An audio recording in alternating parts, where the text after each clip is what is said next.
Am I the meanest? Pawn's drunk. Am I the prettiest? Pawn's drunk. Am I the baddest mofo low down around this time? Pawn's drunk. Well, who am I? Pawn's drunk. Who am I? Pawn's drunk. I can't hear you. Pawn's drunk. AKA Mr. Moo Woo Shot himself. Of Harlem.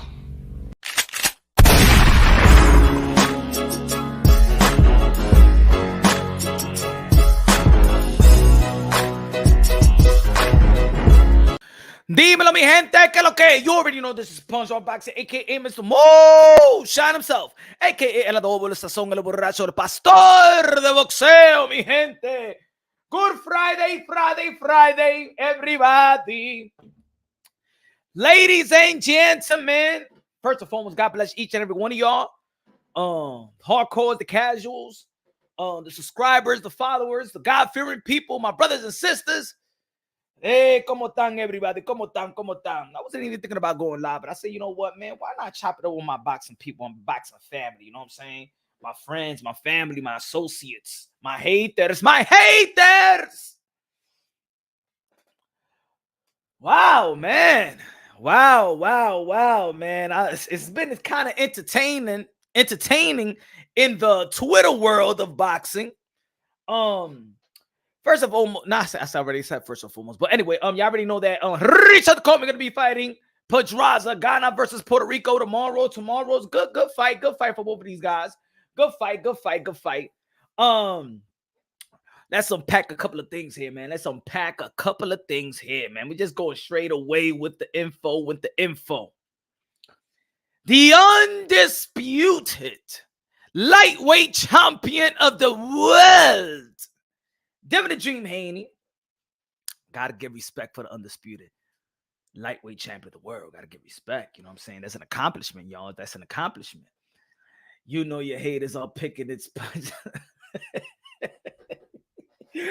Oh, so y'all seen the poll. Everybody, man, go. You know what I'm saying? Go vote so we can get a little feel of what we talking about here. You know what I'm saying? I just want to know, you know what I'm saying, where we at? What's the angle? Am I right, wrong, disagreement, agreement? What we gonna see?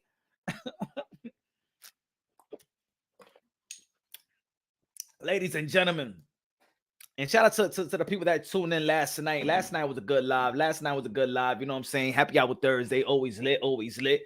We're going to make every day just like yesterday. We're going to make every day lit. You feel me? Lit. Shout out to all the modern day warriors, modern day gladiators. They put their life on the line for pure entertainment. Let's go. Shout out to everybody in the chat. Y'all already know, man. If you want to subscribe, if you haven't subscribed to the channel, subscribe to the channel. Smash the like button on your way in. Y'all already know. If y'all want to contribute to the channel, y'all become a member. If y'all want to become a member to the Punch Drunk Boxing, if you value the grind, if you value the content, then I value your support. You know what I'm saying? If you want to leave a donation, y'all already know there's Cash App. $ Punch Drunk Boxing if you want to leave a donation. You know what I'm saying? Again, if you want to join, become a member, join, and you know what I'm saying, support your boy in this journey of boxing content creator, interviews, going out there in fights, media credentials, and things of that nature. You know what I'm saying? So, mi gente. Damn. And y'all thought I was trolling, and y'all thought I was hating. Ladies and gentlemen, I'm not the only one that's been saying things about Devin the Dream Haney. Look, Devin Haney, let's be positive in this sense. Devin Haney is young. Devin Haney got good intellect for his age. Devin Haney has done things that a lot of people in the history of the sport of boxing have not done. That's become an undisputed champion of the world. Devin Haney got good technique. Devin Haney is well taught in and out the ring. Bill Haney, his father and trainer, has done a wonderful job in moving his career, getting him the funds that he needs, the funds that he needs, the wisdom that he needs, putting him alongside Floyd Mayweather, Roy Jones Jr., Zab Judah's father, and all the pugilists and good trainers in the game. Put him in good sparrings, just did a wonderful job with his son. You gotta give Bill Haney, Mr. Bill, credit that he's done a wonderful job. You already know how I say about fathers in the sport of boxing. Fatherhood is prominent in the sport of boxing. You got to give all the damn credit. I even have Bill Haney as manager of the year candidate. Done a wonderful job. See your boy, Mr. Moonshine. We give a little credit. I give credit where credit is due. Feel me? I give credit where credit is due. There's people out there that be like, yo, Punch, you're hating on the young man. Hating. I ain't saying nothing. I ain't saying nothing that nobody else thinks. I ain't saying nothing that his fans don't think. I say he's a boring fighter. That's it. I ain't never said. Did I ever say that Devin Haney's a shitty fighter? I ain't never said that Devin Haney's a shitty fighter. Did I ever say that Devin Haney got no skills and talent? I never said that. No, I never said that. Did I ever say that Devin Haney is not successful? I never said that. Did I ever say that Devin Haney is not pound for pound on my list after being George Cambosa? I never said that. All I said that goddamn he's a boring fighter and everybody gonna catch a titty attack. That's all I said, damn it. I'm saying what you feel. I'm saying what probably you scared to say. I'm saying what Devin Haney fans want to say to him, but they feel like, you know what, that's kind of pity. I just go on, you know, saying glamorize his accomplishment. I'm glamorizing his accomplishment, damn it. Undisputed lightweight champion of the world, Devin Dream Haney. One of the youngest that ever done it. Ladies and gentlemen, what an accomplishment that is. What an accomplishment that is. I say he got one of the best jabs and probably the best jab in the lightweight division. Am I giving him credit or not? Am I giving him the credit that I feel? Isn't that unbossing logically and objectively? Isn't that how we critique? Am I right or wrong? Does Devin Haney got a great jab? Does Devin Haney got a possibly best jab in the lightweight division? Is he undisputed? Is not disputed? It's not disputed. But ladies and gentlemen, just like I said, right after the George Cambosa fight, because of the performance, even though that it was a shutout, even though it was a shutout for a lot of people's eyes, even though he was pop-shotting his way to victory, even if he didn't give no George Cambosa a nosebleed, everybody felt he gave him a boxing lesson. Everybody called the sweet signs. Every time there's a boring fighter, the boring fighter always want to scream out the sweet signs. We're going to unpack what the sweet signs truly is. We're going to unpack what sweet signs is, because I always feel that when you attach the boring tag on fighters, they come out and their fans come out, well, that's the sweet science. That's the sweet science. You don't know, Punch. Y'all don't know the sweet science. Y'all trying to give it the Roger Mayweather slogan. You don't know shit about boxing because no, but that's the sweet science. Hit and not get hit. Okay, we're gonna unpack that. We're gonna tell the truth and nothing but the truth about the sweet science. Yeah, we're gonna go to school today.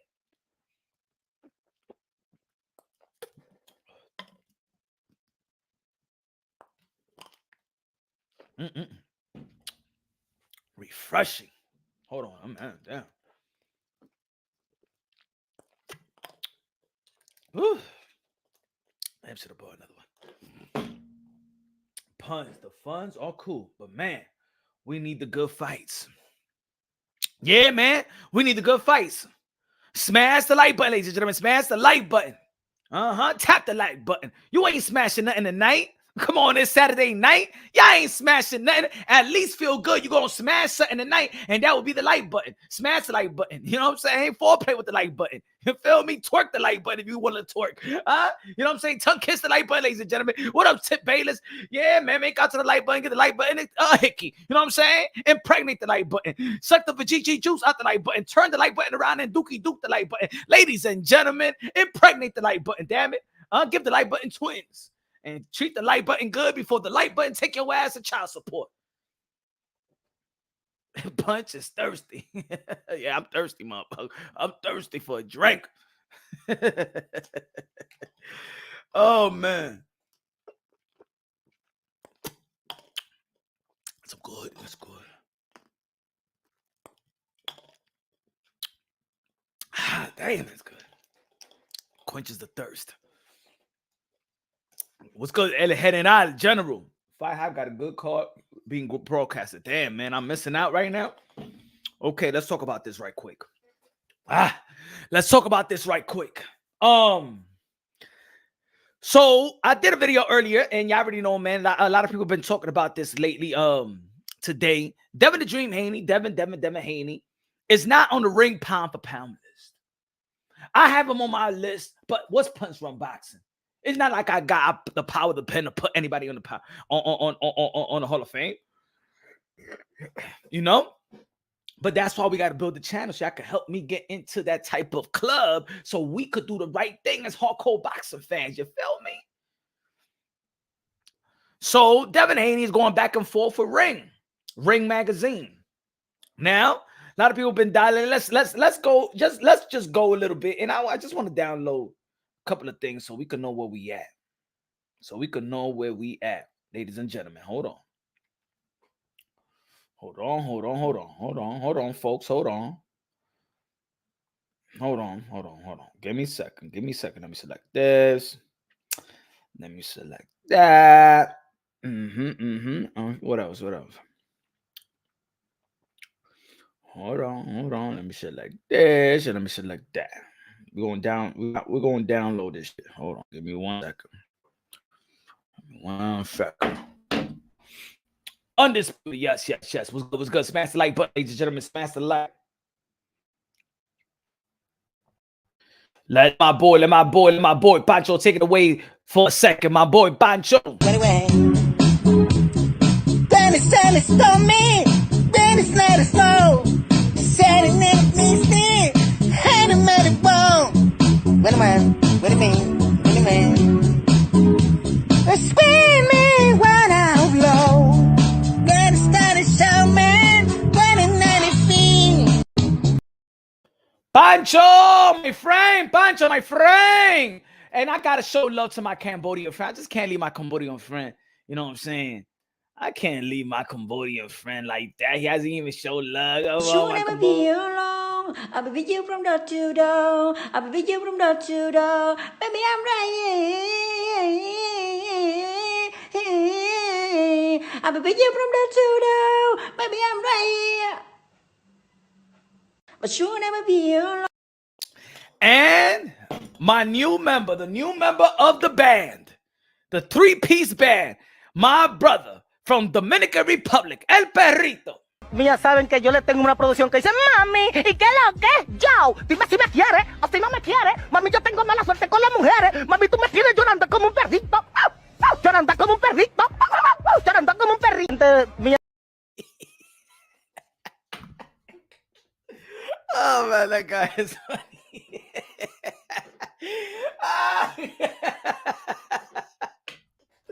That guy is funny, man. For real. Y'all gotta put it again. Yo, this guy make me laugh, man. He make me laugh, man. Ya saben que yo le tengo una producción que dice, mami, ¿y qué lo que? Yo, dime si me quieres o si no me quieres. Mami, yo tengo mala suerte con las mujeres. Mami, tú me tienes llorando como un perrito. Llorando como un perrito. Llorando como un perrito.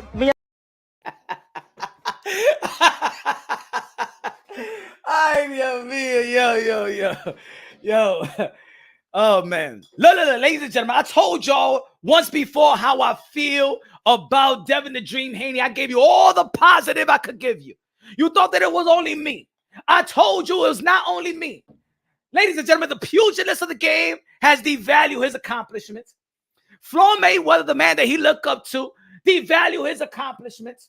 Oscar de la Hoya devalue his accomplishment. Bernard Hopkins devalue his accomplishment. The pound-for-pound list of ESPN, the network that he fights for, devalue his accomplishment and what he's done. The Ring Magazine pound-for-pound list. And these guys, these writers, these pugilists of the game, I told y'all. Y'all remember, look, and I was in their case. You remember when I was talking about when people was getting mad at me because I was saying about, Lomachenko was not on my pound-for-pound list. Not because of his skills and talent. It's because my pound-for-pound list required for you to be a champion, the current champion. I cannot snub a champion and have you on my pound-for-pound list. Have I done enough videos about it? Have I done enough lives about it? Ladies and gentlemen, have y'all. I even got criticized for not putting Lomachenko on the pound-for-pound list. Even though I understand.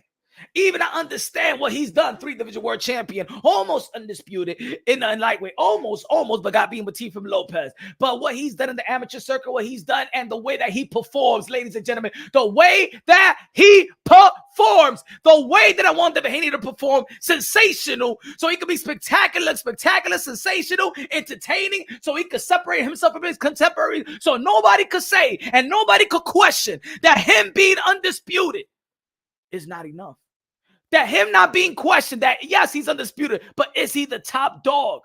And for you to be a ring lineal champion, for you to be a ring lineal champion in the hearts of even Ring, in the hearts of many, you got to be without a shadow of a doubt, the best lightweight champion. And ladies and gentlemen, I told y'all right after the fight that undisputed and the performance in the way that he did not move the needle one bit in the public eyes of the boxing fans. Didn't I say that? Didn't I say that he did not move the needle? Huh? Didn't I say that? Didn't I say that? If Haney would have at least dropped Cambosa, he might have made it list. If Haney would have at least dropped Cambosa, he might. Yes, Tito. Yep. Smash the like button, ladies and gentlemen. Smash the like. People say, yo, punch your head. Even they were saying, let me give you a couple of things that they used to say. They say, yo, punch, you're giving Devin Haney backhanded compliments. No. I'm only going to tell you, Devin Haney fans, Devin Haney's camp, Devin Haney's daddy, I am going to tell you what benefits you. I will tell you what benefits the brand. See, I'm not going to be like these other channels that's going to be nibbling in your titties. I'm not going to be like these channels that choke on your pubic hair and your ass hair. See, that's the problem with these Devin Haney fans and these other channels that when they see Bill Haney, they choke on his ass hair. I tell them the motherfucking truth. It's not hate. Go out there and look sensational. Go out there and look spectacular. Go out there and separate yourself from your contemporaries, because what they're going to do, they're going to gauge your performance. Let's go in the criteria of pound for pound for Ring Magazine. And let me tell you what they say in their recent article. Hold on. I got to tell you, I got to keep it with my peoples. I got to let y'all know, man. I got to let y'all know. Hold on. Let me get this thing right, my friend. Hold on. Let me see if it's that. Hold on. I got you right here, folks. I got you right here. Hold on. I got to let y'all know the criteria. I got to let y'all know that criteria. Let me see if they got it right here. Oh, right here. Hold on. No, right here. Yes. Let me see if this is, yes. Let me see. Devin Haney pound for pound met down. Here we go. Let me read to y'all one part of this article. Hold on. One part. Let me read to y'all one part of this article. It's a closing spec kick. Hold on.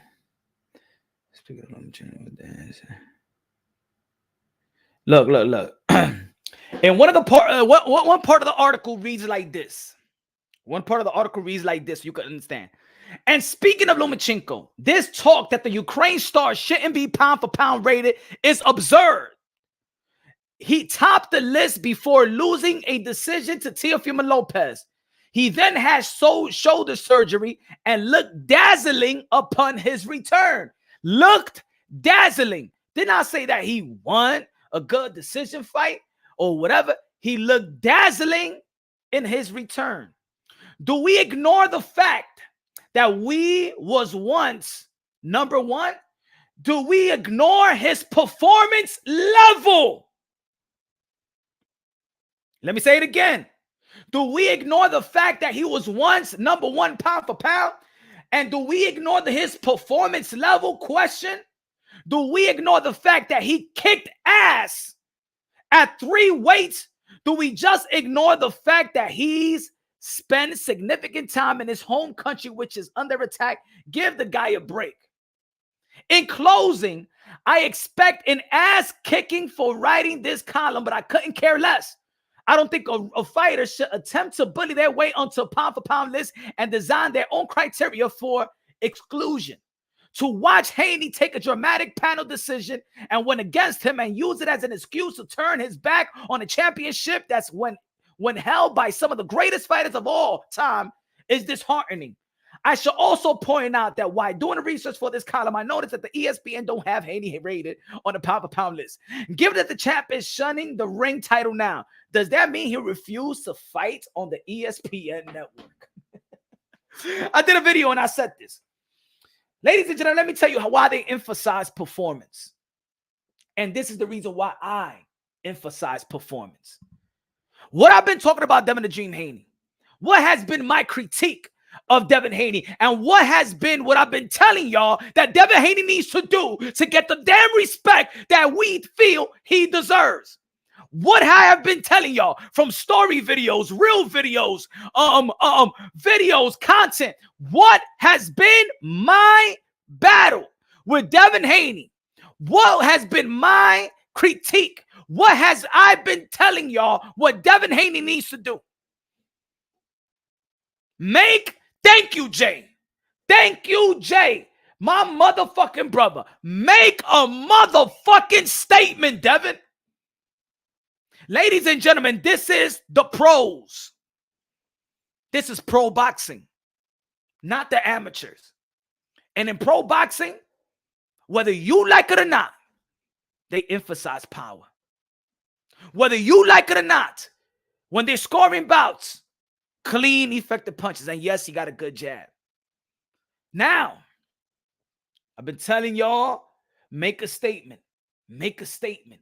Because around when Devin Haney fights, guess who's always fighting around there? Either the next month, the month before, 3 weeks after, 2 weeks after. Think about it. Think about it. Think about the last probably 3 years.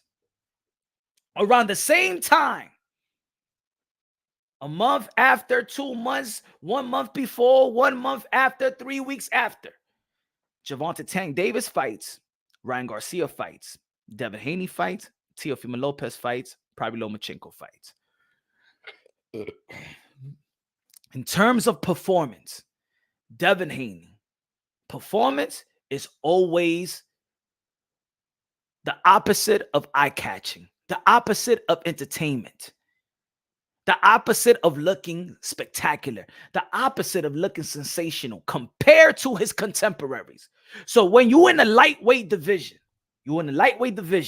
with these other young stars and prime fighters, you look, compared to them, like paint dry. You look non-special. Ladies and gentlemen, it doesn't matter. It's a great accomplishment for me, for hardcore boxing fans, that Devin Haney is undisputed. But in today's day and age, it's unfortunate that that's not enough. It's unfortunate that an undisputed bout between Jermell Charlo and Brian Castano, that they're fighting in almost in a handball court and nobody goes out there and only 6,000 people show up. It's unfortunate that Leonard Ellerby would say that Josh Taylor, Jose Ramirez only had 1,000 people looking on, and that he's not bringing that into the table. It's unfortunate that Floyd Mayweather said that belts don't matter. It's unfortunate that Oscar De La Hoya saying that belts don't matter. It's unfortunate that Bernard Hopkins saying that belts don't matter. It's unfortunate that these undisputed champions is not on the pound list. It's unfortunate. Why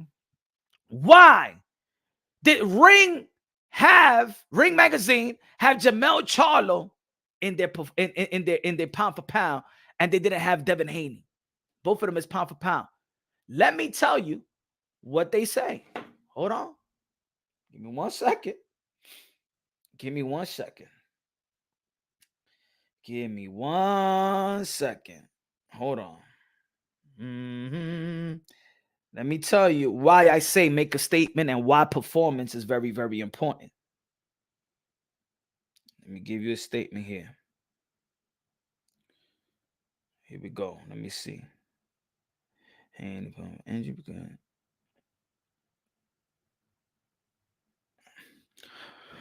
Look at this.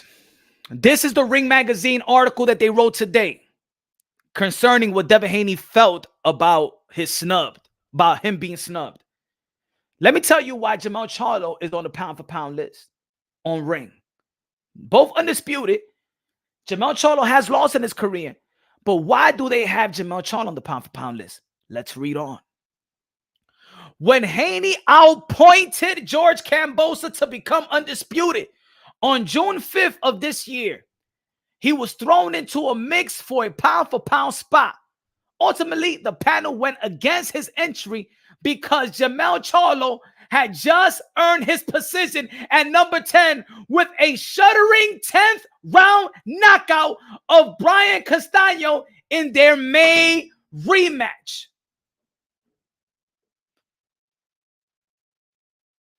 Can I say it again? Listen up, Haney. Listen up to your boy, Mr. Moonshine, the guy that y'all say that y'all put on your Instagram story that says I'm your number one hater. Well, listen to your number one hater now, because you are listening. Bill, you're listening. Haney, you're listening. Haney's camp, you're listening. Everybody that be sucking on Haney's pee-pee is listening right now. When I tell you to make a statement, motherfucker, you go in October 15th and you make a motherfucking statement. You make a statement. This is the reason why you getting snubbed all over the place. Because I told your ass, you make a statement. Stop playing it safe. They don't give a fuck about pop shotting. They don't give a fuck about jab, jab, clinch. They don't give a fuck about tag your rip. And don't come with the bullshit of this is the sweet science, because I'm going to educate each and every one of y'all what the fuck is sweet science and the origin of sweet science. Get your pens ready. But let me read this all over again. Let me read this all over again. Because the reason I said since day one of him becoming undisputed, or why he is being snubbed, I said, look sensational. Look spectacular. If that opponent is across from you and it seems like he's a level below you, you have to look sensational. You have to look spectacular. You need to make a statement. You need to make a statement. You need to make a statement. Is what I've been saying, is what I've been preaching. Devin Haney, you know what I'm saying? Pillow-fisted Devin Haney, whatever. You need to make a statement. Mano de moada. You need to make a statement. The reason why Jermell Charlo is number 10 on the ring pound for pound. The reason why both Devin Haney, Jermell Charlo is pound for pound. Y'all already know I got him on my pound for pound. Jermell Charlo and Devin Haney. But let me tell you why Devin Haney is getting snubbed. When Haney outpointed George Kambosos to become undisputed on June 5th of this year, he was thrown into a mix for a pound-for-pound spot. Ultimately, the panel went against his entry because Jermell Charlo had just earned his position at number 10 with a shuddering 10th round knockout of Brian Castano in their May rematch. The panelists chose a knockout rather than a 12 round outpoint performance. Did the sweet science of hit and not get hit with the pugilists on the panel, people that have the power of the pen to vote on newly Hall of Fame fighters. Why did Devin Haney get snubbed over Jermell Charlo? Because of performance. Because Jermell Charlo made a statement at 154 when he beat Brian Castano that I am the king. Now let me tell you something. There is no dispute at 154 who's the king. There is no dispute at 154 who's el rey. There is no dispute at 154 who's undisputed. At 135, there is no dispute at 135 who's undisputed. But there is a dispute if Devin Haney is the best 135 And if there's a dispute, who's the best at 135? Who's the top dog at 135? Then you're not lineal. You didn't beat the man to beat the man. And if people out there want to bring that this is some race thing, I'm just letting y'all know. I'm not saying that people out there talking about it, but before people start saying that the reason why Devin Haney is not on these pound for pound lists because he's black, let's not forget this. George Kambosos was not on the pound for pound list after he beat Teofimo Lopez. So I don't want to hear this race-based shit, because I know somebody's going to mention it. Because I know how victimhood I know how the victimhood card get pulled out here in the YTBC. They didn't have George Kambosos on the pound for pound list, Devin Haney, so I don't know what the fuck you talking about, brother. George Kambosos was not enough. You're not going to get politically respected here. People see right through this. And this is the reason. People see it right through this.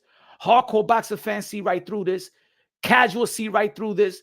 Pugilists, media, independent media, everybody see right through this. Just because George Kambosos, you beat George Kambosos, that does not mean you're top dog. Jay said they already mentioned it. What's good, MFB? What's good? They already mentioning it. Who's mentioning it right now? Because to be honest, I haven't looked at, to be honest, today I have not looked at YouTube. Today I just posted a video, did another video earlier today, but I have not been looking on YouTube. I've been on Twitter though. Victim ass solve dudes. Let's debunk. So ladies and gentlemen, let's debunk that right away. Hold on. Let's debunk that right away. If anybody want to come around here and saying that this is race, who MFB Akaka TV said that, let me debunk Akaka TV right now. Hold on. If Akaka TV said that, hold on. I got y'all right here. I don't play around, bro. Right here. I'm gonna upload it. I'm gonna upload right now. Give me 1 second. I want you to see it for yourself.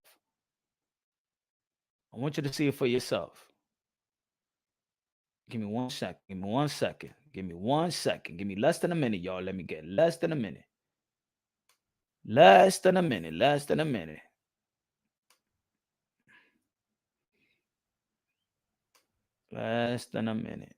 Okay.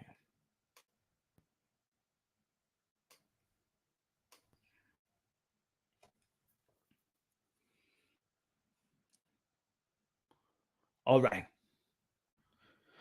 This was the pound for pound list right before the fight. This was the pound for pound list.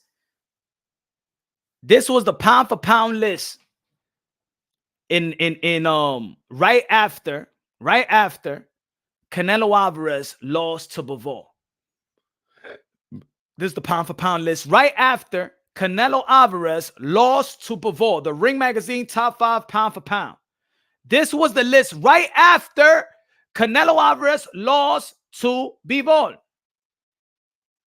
Ring Magazine top 10, Alexander Usyk, Terence Bud Crawford, now you know who it, Earl Spence, Juan Estrada, Canelo Alvarez, Vasily Lomachenko, Dmitry Bivol, Josh Taylor, Roman Gonzalez.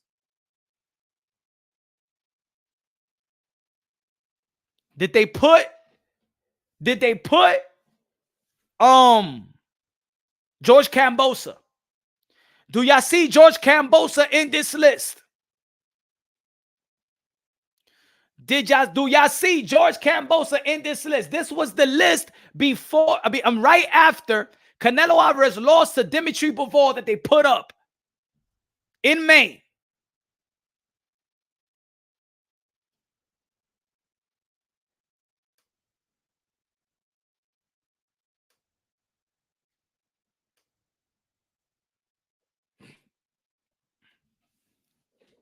So I don't want to hear that this was a race thing, because George Kambosos, I believe that he's pale-skinned. I think in America, you were calling them white, even though across the pond and across other places in the world, they don't use the white, black, orange, yellow. They don't use shit as crayons over there. They'll be like, he's Greek and Australian. If you go to Europe, you're going to be like, hey, yo, he's from Italy, he's Italian, he's French. You know what I'm saying?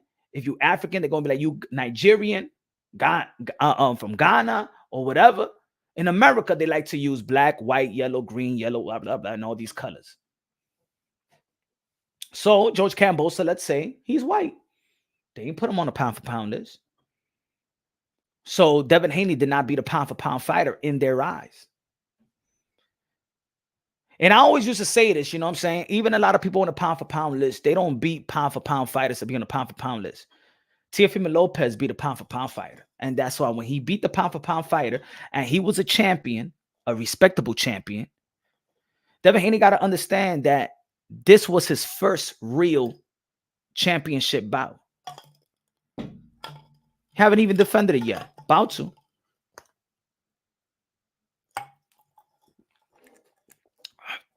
Smash the like, ladies and gentlemen. Smash the like. Where we at? Let me see where we at. Hold on. 43, 43, 43. Let's go. Let's go. Smash the like. But let's smash the like, ladies and gentlemen. Smash the like. Help the visibility of the video, of the live.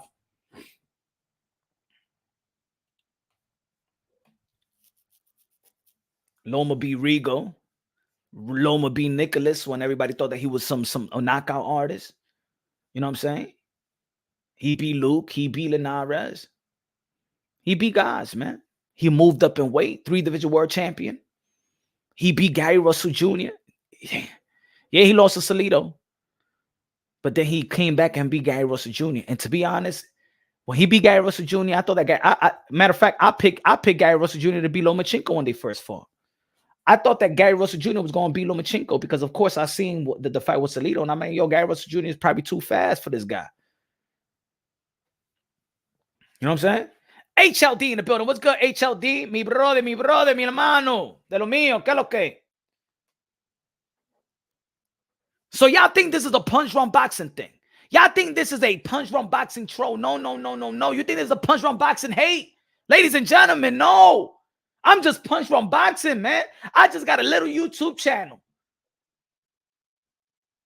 Doug, Michael Montero, the pugilist, the pugilists and the guys and the panelists of the Ring and ESPN, the legends like Bernard Hopkins, Oscar De La Hoya, Floyd Mayweather, they all snubbing Devin Haney. They all snubbing Devin Haney. Ladies and gentlemen, I told y'all, performance counts. I told y'all. You people that cry and bitch and moan about me hating, all I said was, he's boring. And what I want to see is a statement. He needs to make a statement to get the respect that he deserves. And until he makes a statement, and these other guys is just knocking people out and sustaining and bringing in the eyeballs to the sport of boxing, Devin Haney's going to be pushed to a side. They don't give a fuck about how many belts he got. He's going to be pushed to a side until he starts competing performance-wise with the Lomas, with the Tanks, with the Ryans, with the T.O.s, and everybody around him. And ladies and gentlemen, it's going to get harder for him. It's going to get harder because Isaac Cruz is performing. In Michel Rivera next fight, he start performing. Keyshawn Davis in 135, he performing. Shakur Stevenson has got out of that island of boringness and he's performing. They're going to keep pushing Devin Haney to the side. They don't give a damn how many belts he got until he starts looking sensational, until he starts competing performance-wise with the rest of the young fighters, the young, hungry lions, the Virgil Ortiz of the world, the Gary Antoine Russells of the world, the Boots Ennis of the world. He will be getting snubbed and snubbed because in this day and age in boxing, whether you like it or not, whether you want to admit it or not, boxing is stacked up with exciting fighters. Boxing is stacked up with exciting fighters. And the fans will value excitement, especially today in boxing, in which boxing is trying to climb out of their darkness, where boxing has woken up from its coma just several years ago because of an excitement heavyweight, two heavyweight champions that was named Deontay Wilder and Anthony Joshua.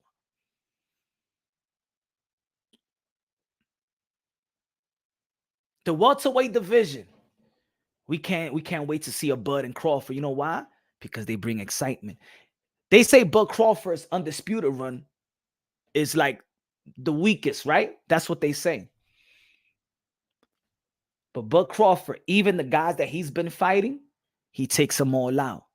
The reason why Bud Crawford is still real high on the people in everybody's pound for pound list is because the way that he's performing, not necessarily his opponents. Bud Crawford is not on the pound for pound list because of fighting Amir Khan, Felix Diaz, Kell Brook, Jose Benavidez, Jeff Horn, the Mean Machine. He's not on the pound for pound list because of he's not high number one, number two because of really the opponent that he's fought, the opposition. It's because you can't put him down because he's still knocking people out. Is the performance, let alone the accomplishment. The day he became undisputed was what, 2017? We're in 2022. He's still high because of the way that he performs. Ladies and gentlemen, in today's boxing, they're valuing performance. Let's also not forget Bam Rodriguez. Bam Rodriguez performed beautifully. Let's also not forget. Now, oh, yeah, you know it. Ladies and gentlemen, what I'm telling y'all, I'm going to tell y'all again so y'all can understand what the fuck I'm saying, so y'all can stop with this beta-ness, bitch-assness, pussyfied, punch you, Devin Haney, you hate. I'm asking Devin Haney to do what you want to see from Devin Haney. I have my foot on their necks because I'm letting them know, out of love, this is what you need to do, motherfucker. Especially with an opponent that you could do it in. Because I don't expect Devin Haney to demolish Lomachenko, to demolish Gervonta Tank Davis, to demolish Ryan Garcia, to demolish Teofimo. No.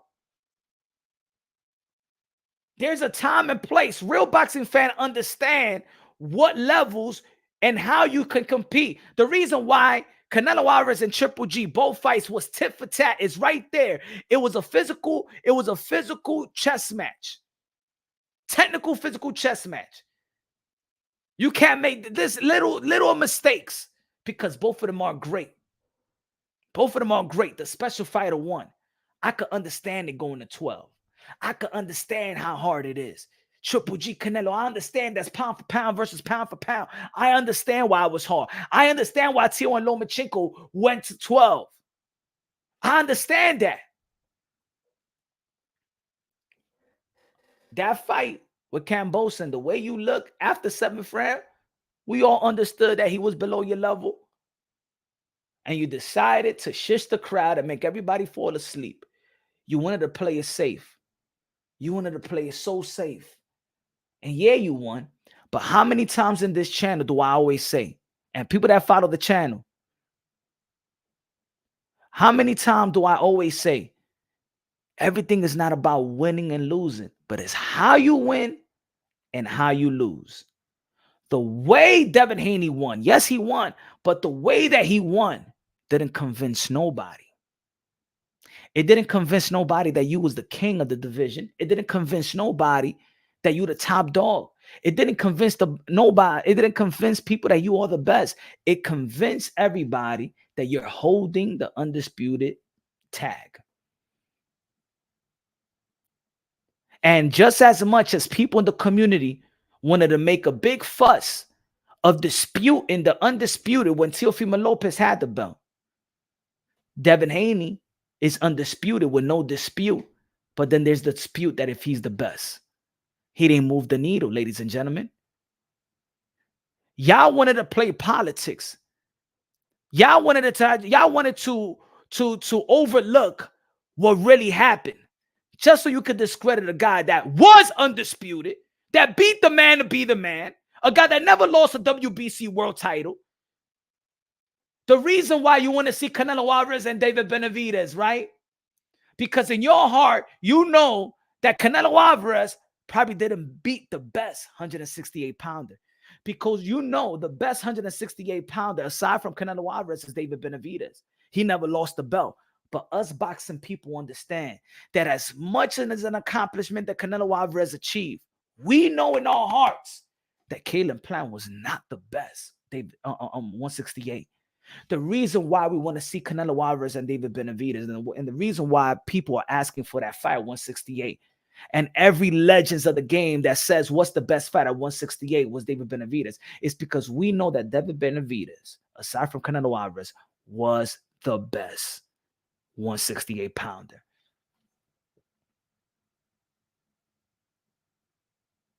Devin Haney beating Cambosa, who was not highly respected like that, but unfortunately, that was not on the pound-for-pound list, that even when he beat Teofimo Lopez was not the top dog.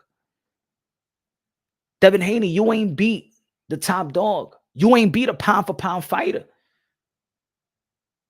The reason why you're getting snubbed, and just like the article said, I'm gonna read it again for the people that's coming in, because y'all like to play stupid.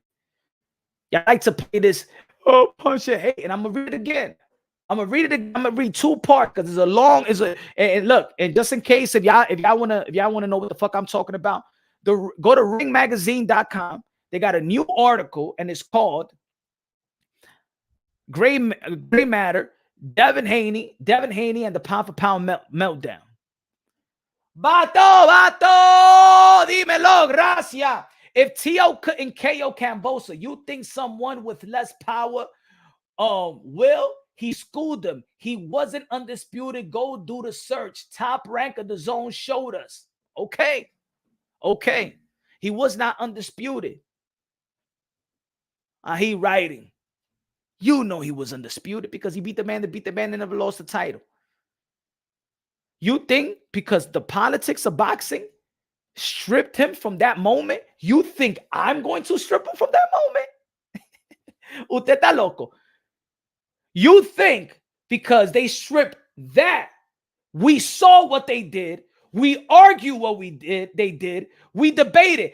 All of us was on the WBC's neck for doing what they did. And by being in the WBC's neck, we understood why and who was who.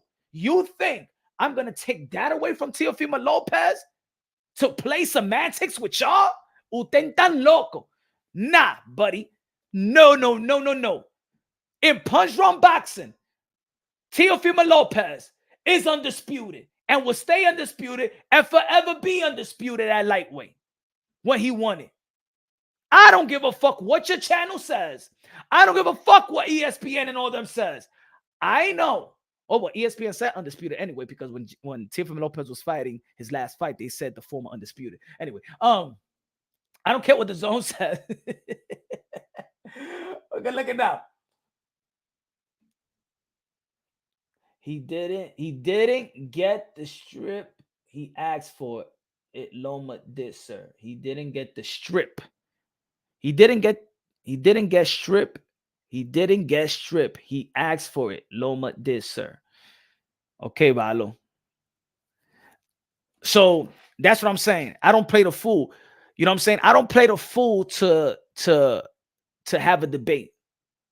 I don't play that fool shit. I don't play that. I let these other channels do that shit for y'all. I let the other channels entertain y'all with fool shit.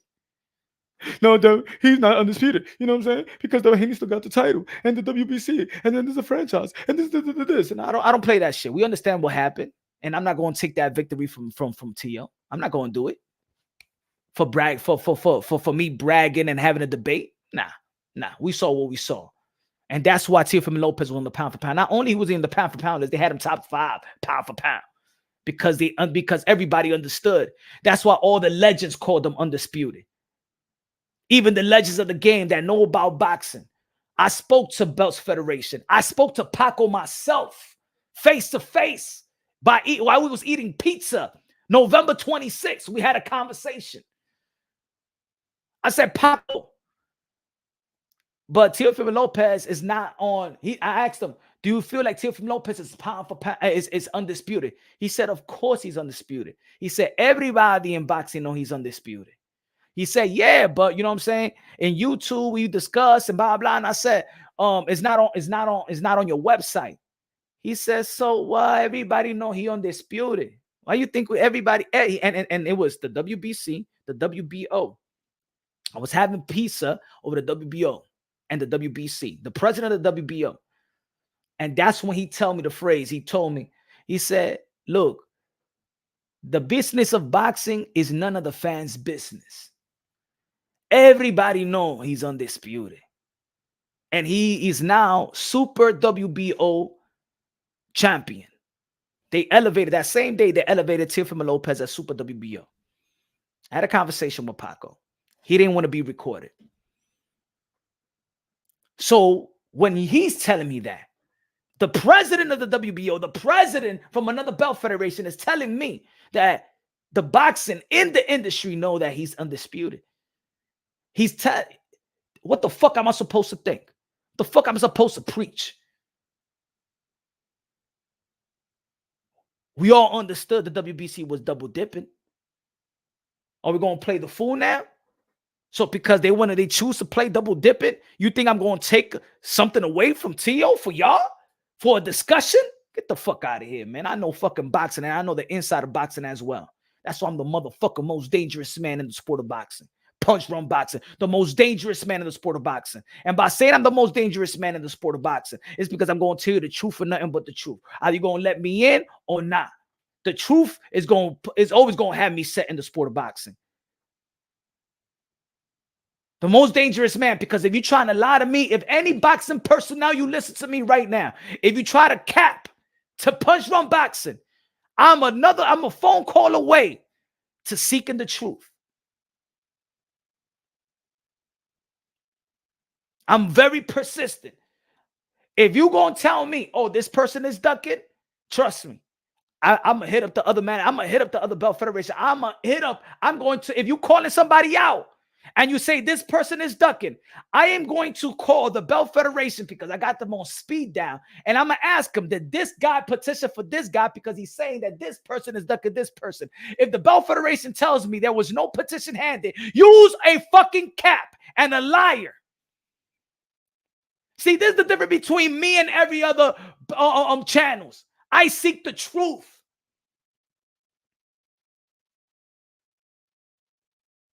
That's the difference. That's why I'm the most motherfucking dangerous man in the sport of boxing. And I'm not another motherfucker that be hiding behind the camera. I go to the fights. I talk to the people that I need to speak to. I'm still working on the truth. See, the problem, the rap star boxing now, what's good, my brother? The problem that people may have with punch run boxing is this. It's my delivery. My delivery is just too raw, too much. That's why when I have media credentials, you know what they call me? The crazy guy. Oh, yo, you crazy. The crazy guy. Even I remember there was a PBC guy be like, yo, you punch run boxing. I open up my laptop, and in my laptop, it just comes out with my logo, punch run boxing. And he's like, yo, you punch run boxing. I say, yeah, that's me, and stuff like that. He's like, oh, I seen a couple of your videos and stuff like, you crazy. But you know what it is? We need people like you, because not everybody is going to say the things that you say. You're crazy, but we need people like you. I was sitting like three seats away from Ellie. And then he goes, yes, that's punch run boxing. We need guys like that. We need guys, because a lot of us guys don't say how he says it.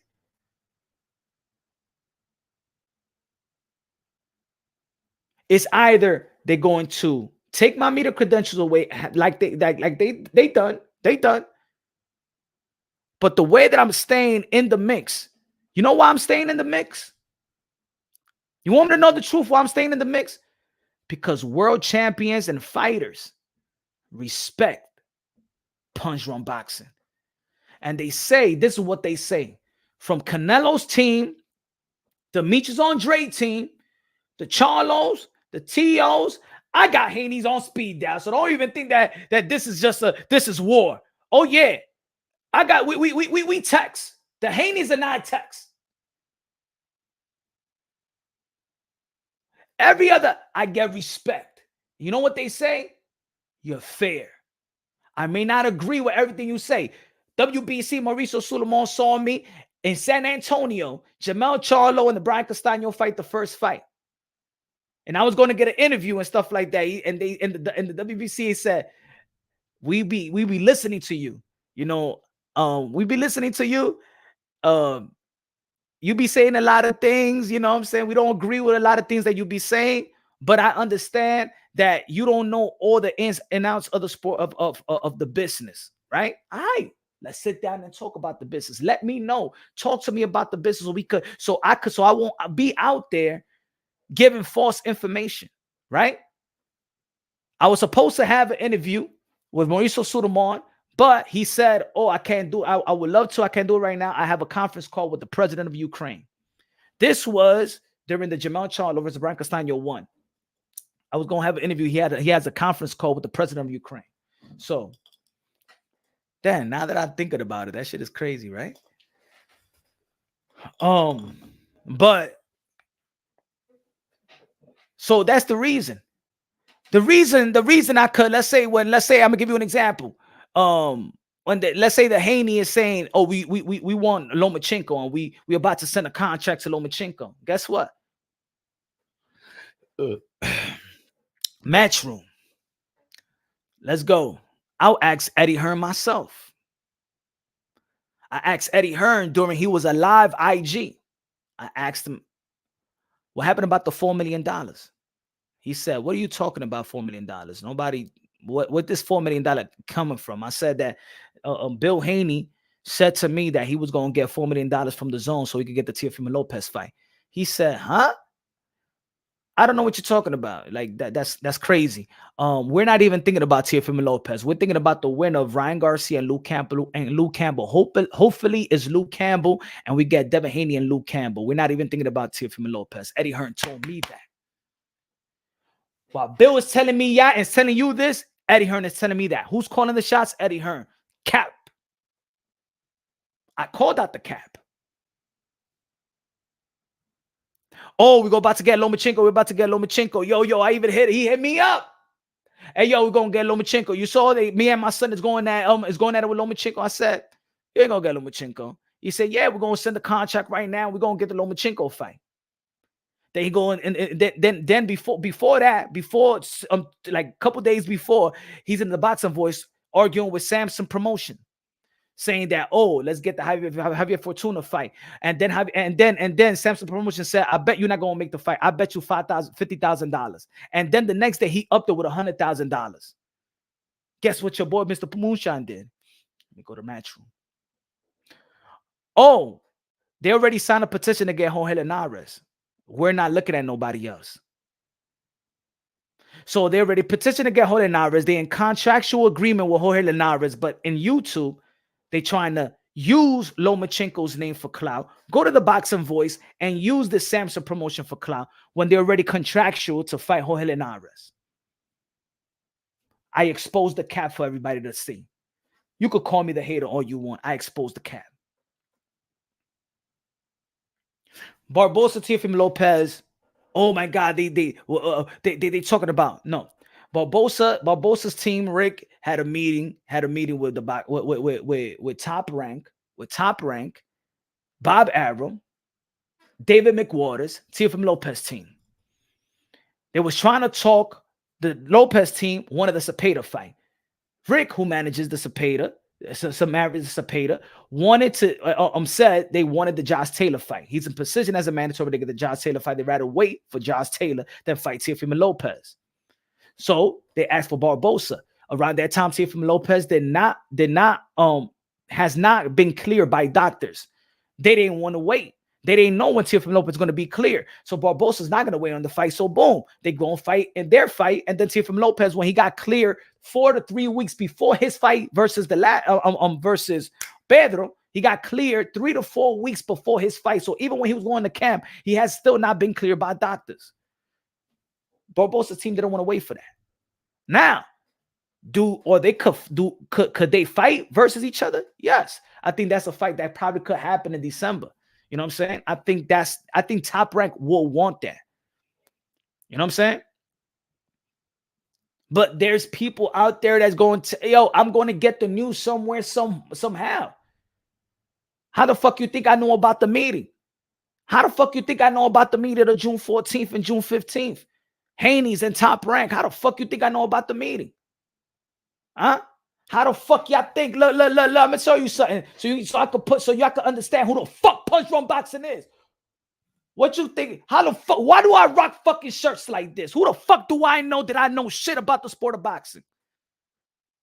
How do I know the information of Bud Crawford versus Earl the True Spitz? If you want to go be a member, and I tell you, and the details is there. I'ma get the news. I'm the realest motherfucker in here.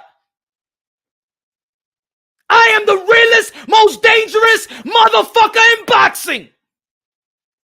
Either you subscribe to real shit or go to your fake gossip channels, motherfucker.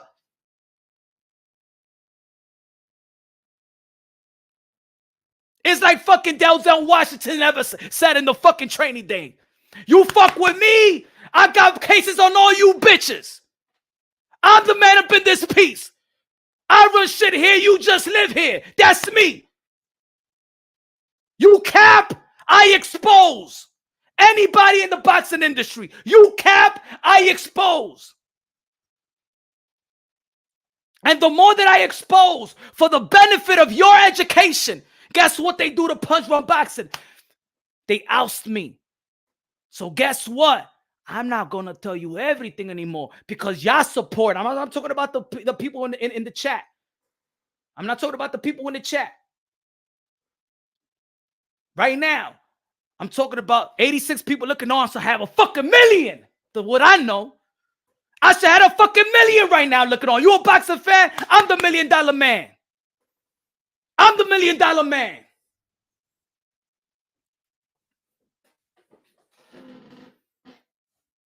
Nobody work harder than me out here. Nobody. I give props to other people. Nobody work harder than me out here.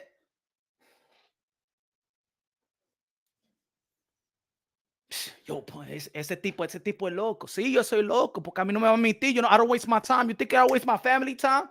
Para estar hablando mentira. Y me van a poner loco a mí. Nah, I got a reputation, motherfucker. I'm a fucking man. Nah, I don't care for nobody, bro. José, vive la raza, señor. Así mismo, señor. MFB, you already know. And it's not beef. It's not beef. It's that this. Motherfuckers, I'm gonna tell you like this. I'm a person, and I say it to everybody. Anybody that fucks with your boy Punch, I take shit personal. Fuck the business. I'm not in business with you. So the only thing is personal. My rep in boxing is the most important thing. You fuck with my rep, I'm going to expose you. So the day that Bill said that I'm a liar, I expose everything. Don't you ever call me a liar in boxing. Don't you ever call me a liar in boxing. Nobody ever called me a liar in boxing. Nobody. Don't mess with my credibility. Don't fuck with my credibility. I don't give a fuck how much money you got in your pocket. I got beautiful kids and a wife, and that's my fucking wealth. I don't give a fuck. Don't anybody in boxing ever call me a liar. Because I know not 80% of y'all motherfuckers in boxing are fucking liars. And some of this shit, I know.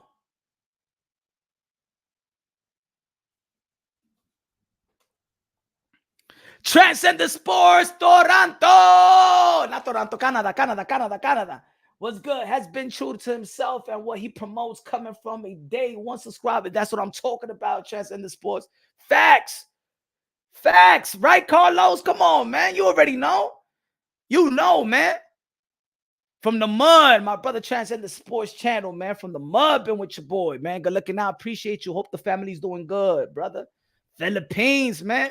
We need Pacquiao back in the ring, man. No precedent. Yo, Taylor Bell, what's good? What's good? What's good? San Antonio in the building. What's good, brother, man? Hope everything is well. The family doing good too, man. You Los, man. Thank you for, again, the support. Support the member, the super chats. Good looking out.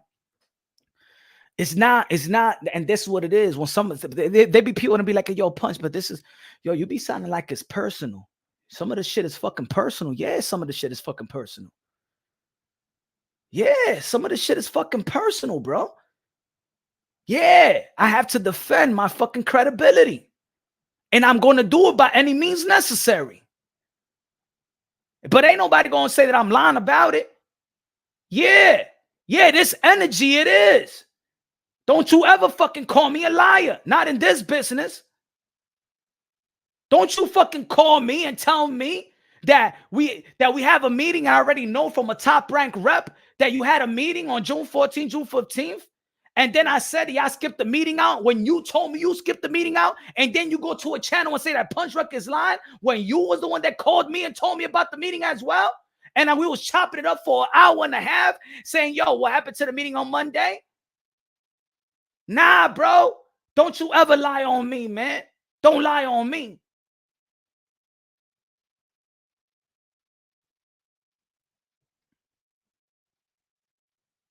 And Egg, what's good, Egg? That shit came out in October. I knew that shit by June. Yo, why you up on the Haney? Nah, man. I'm protecting my fucking credibility. That's what I'm doing.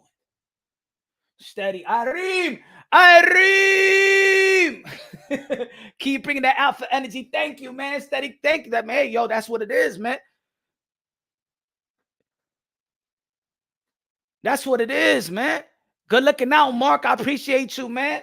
Good looking out, steady gains. Super chat. That's what I'm talking about, my brother. Good looking out, my brother. Appreciate you. Chop that lie. Yeah, man. Ain't nobody gonna lie on me, man. Fuck that shit.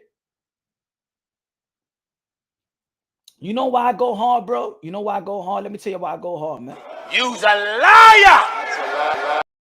You know, this is why I gotta protect my credibility. I gotta tell y'all, man, whether you like it or not, whether y'all support me or not, whether y'all agree or disagree with me or whatever the fuck y'all, whatever, right?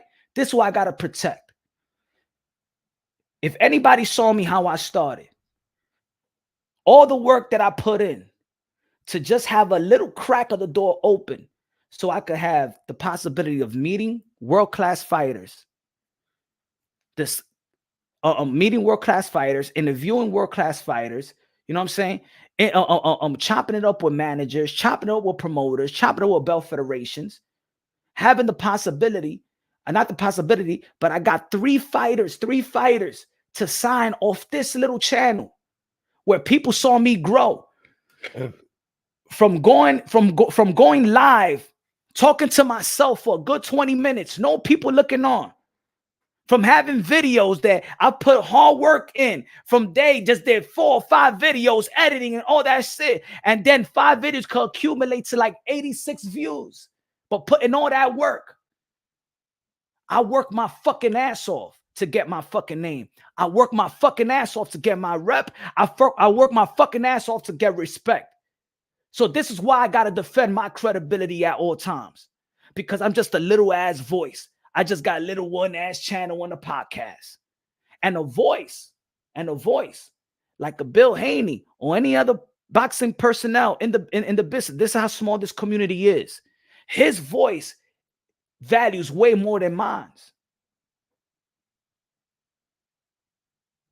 Leonard Ellaby, because he was mad that I was going at Mayweather Promotions and saying that Gervonta Tank Davis should be out of Mayweather Promotions and they're not doing right by him in terms of legacy, is the reason why PBC today won't give me media credentials. In this business, you could be ousted like this. You could be blackballed like this. They could take media credentials like this. You could be out the door just like this. So I got to defend my credibility by any means necessary because I got a little ass voice. Yeah, I work my ass off to get that little door cracked. So I could be shut out by the people in boxing. I could be shut and I could be shut out. And this by the people here, by channels here that also try to fuck with my brand. You know who they are. So first and foremost, thank you for the people that have been supporting me since day one. And most importantly, thank you for the loyal people that's been here. Not them flip-flopping ass motherfuckers that go to channels and come right back to Punch Run Boxing and see somebody that's trying to fucking discredit me and railroad me. Fuck y'all motherfuckers. Fuck y'all motherfuckers. I don't respect none of y'all motherfuckers that go flip-flopping around. To my enemies and come right back, I don't respect. Get the fuck out of my motherfucking chat right now. If you one of them niggas right now, get the fuck out of my chat right now, you pussy-fire motherfuckers. You flip-flopping bitches. Get the fuck out of my channel now. So unsubscribe, bitches. I'm going to say it right now. If you right now on the chat and you flip-flop your ass to enemies and then come to my casa, get the fuck out, you pussy motherfuckers. I don't respect you fake motherfuckers. I don't do this shit for, oh, subscribe it. No, get the fuck out of here. You unfaithful, unloyal motherfuckers. Get the fuck out, bitch.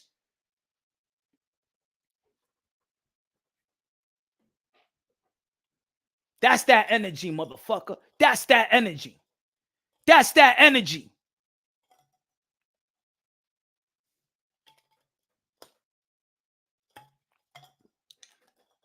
Go to the other channel, motherfucking talk about Punch. Y'all like to throw that little then come to my channel, be like, yo, what's good, Punch? Yo, you good? Yo, I love your channel. And then you go over there, yeah, and the motherfuckers talk about me. Get the fuck, you fake frauds.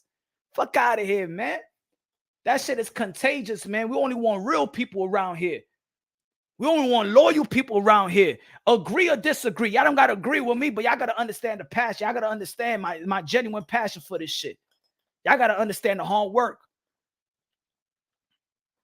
And if you enabling people, if you're a person that be like, hey, y'all fucks with Punch, and then you go to another channel and enabling another channel that's trying to destroy your boy, and then you come back like you ain't use a fake, man. Can you imagine that shit in the block? You rocking with motherfuckers and that's your peoples and shit like that. Whatever, you out there in the club and you going with your crew to the club. You know what I'm saying? Shit pops off. Yo, shit is gonna happen. And then you go out there, probably then you go across the street to another club and hanging with the people that's plotting shit on me and talking shit about me. And then you come back to my crew. What the fuck are you? Yo, Transcendent Sports, my brother, loyal here. Thank you, my brother. Always. My day one motherfucker. My day one's motherfucker. That's what I'm talking about. Loyalty, bro. Loyal, man. We got to live by a code. These pussified motherfuckers don't live by codes, man. Don't live by real codes. I ain't talking about them fake codes that people be having. I'm talking about some real shit. And then the real motherfuckers, if they don't like what you're doing, they're going to tell yo, Punch. You know what I'm saying? Send me a DM. Yo, I don't know, man. I ain't feeling your energy on this shit, man. And I ain't subscribed for this type of energy. You know what I'm saying? You know what I'm saying? And then because you come and approach me on some real shit, I'd be like, you know what? I gotta consider the people that have been there for me since day one, that helped me build this channel. I gotta do that for them. I gotta watch what I say. I gotta be like, yo, you feel something like, yo, my man, that's not you, bro. There's some people, there's some people that hit me up. Jose, when you come to Chicago, we having a drink, Punch. Oh, hell yeah. I love the bars in Chicago, man. The bars like lounges, man. I love the sports bars in Chicago. I tell you, that is my third favorite city. But to drink and go to bars, Chicago is my second favorite city, to be honest. Restaurants too. I got some good restaurants. Chicago is my third best city to go out and go to bars. I think Chicago, New York is the best. I don't give a fuck. I know it's my city, but New York is the best. You know what I'm saying? You're always gonna find a spot. Always gonna find a spot. And every spot closes late. And I could ball hop anytime, but I'm saying the out ain't nothing like New York. But Chicago, when it comes to bars, that's my second favorite. Good looking out. Appreciate you, brother. Appreciate you. Appreciate you, Jose. You're on YouTube waiting for loyalty. That's some beta shit. Yeah, man. That's not beta shit. For you, it's beta shit. He said YouTube waiting on loyalty. YouTube guy, what the fuck are you talking about? Because you think that YouTube is some type of whack shit or something like that? Do you know that there are people that make a living off YouTube? You know that this YouTube channel, let me put this motherfucker straight right here. You bum ass motherfucker. Do you know that this little YouTube channel made 3 fighters' dream come true getting signed? Do you know that? Do you know this little YouTube channel, got one of the fighters a bonus deal of 45 G's? This little YouTube channel? The respect that people have for this little YouTube channel and the loyalty that people have for this YouTube channel, so this YouTube channel could keep on going and sustaining its respect. Open doors for fighters. You stupid motherfucker.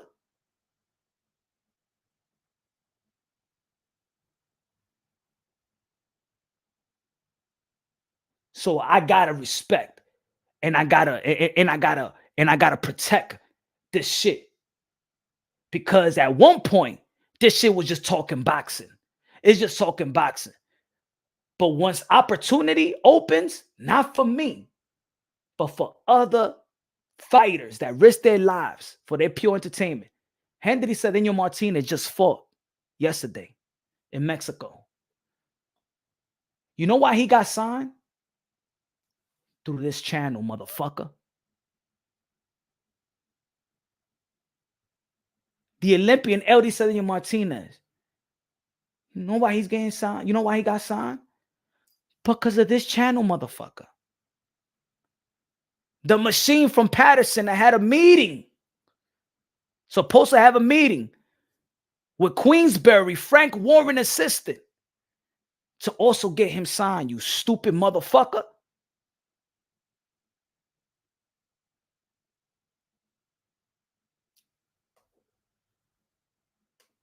Motherfucker think this is a motherfucking game. That's what it is. For some people, it's just fucking boxing and talking bullshit and gossiping. But once shit opens up, then you got a responsibility. Now I got a responsibility to hold this shit down because I know the capability of this. And while other people like to support bullshit, the more y'all support real shit. And the thing is, the thing about boxing, a lot of shit got to be kept under wraps. But sometimes, and I apologize right now for certain information I put out there, but I think people deserve to understand. People deserve to understand what goes on in boxing, the business of boxing, the opportunities in boxing. Because people think that this is just just YouTube and this is just boxing talk, bro. Nah, man, it's serious. It's serious, man. This boxing shit is a very, very small community. And I'm going to tell you like this. Boxing is like a slice of the pie. It's like think about it as, this is the boxing business. Think about whole pizza pie. And PBC Al Heyman got 25. The Zone, Golden Boy Promotion got 25. Top Rank got 25. Matchroom got 25. If you fuck up one relationship with one person with PBC, you're fucked up with PBC. You can't help a fighter. You can't be on events or nothing. If you fuck up one relationship with Golden Boy, you fucked up that hot piece of the pie. Just one person. Matchroom as well. Top Rank as well. This is a very small community. And in the inside is a very loyal community because nobody wants to work with somebody that don't want to. Why nobody in PBC works for fucking Rick Glazier? Let me call you people because people know him in this community. Why people don't fuck with Rick Glazier? Why PBC don't fuck with Rick Glazier? He calls himself an insider. You know why? Because one of his best friends worked for PBC. And his best friend said to Rick, stop talking shit about PBC. I work with PBC. You're putting me in a situation where I can't mix with you, motherfucker. Put it that way. I'm paraphrasing. He didn't stop.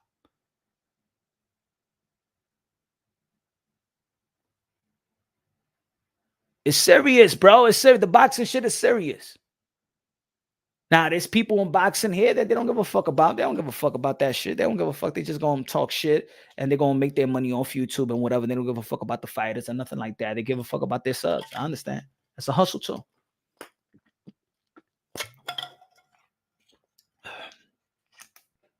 Haney belts are a farce, and we all know it. He said, yo, Split, yo, I disagree with you. Say your voice is small. It was. You went from small, scratchy, Simba, raw to a full-grown Mufasa. Raw, keep growing, my boy.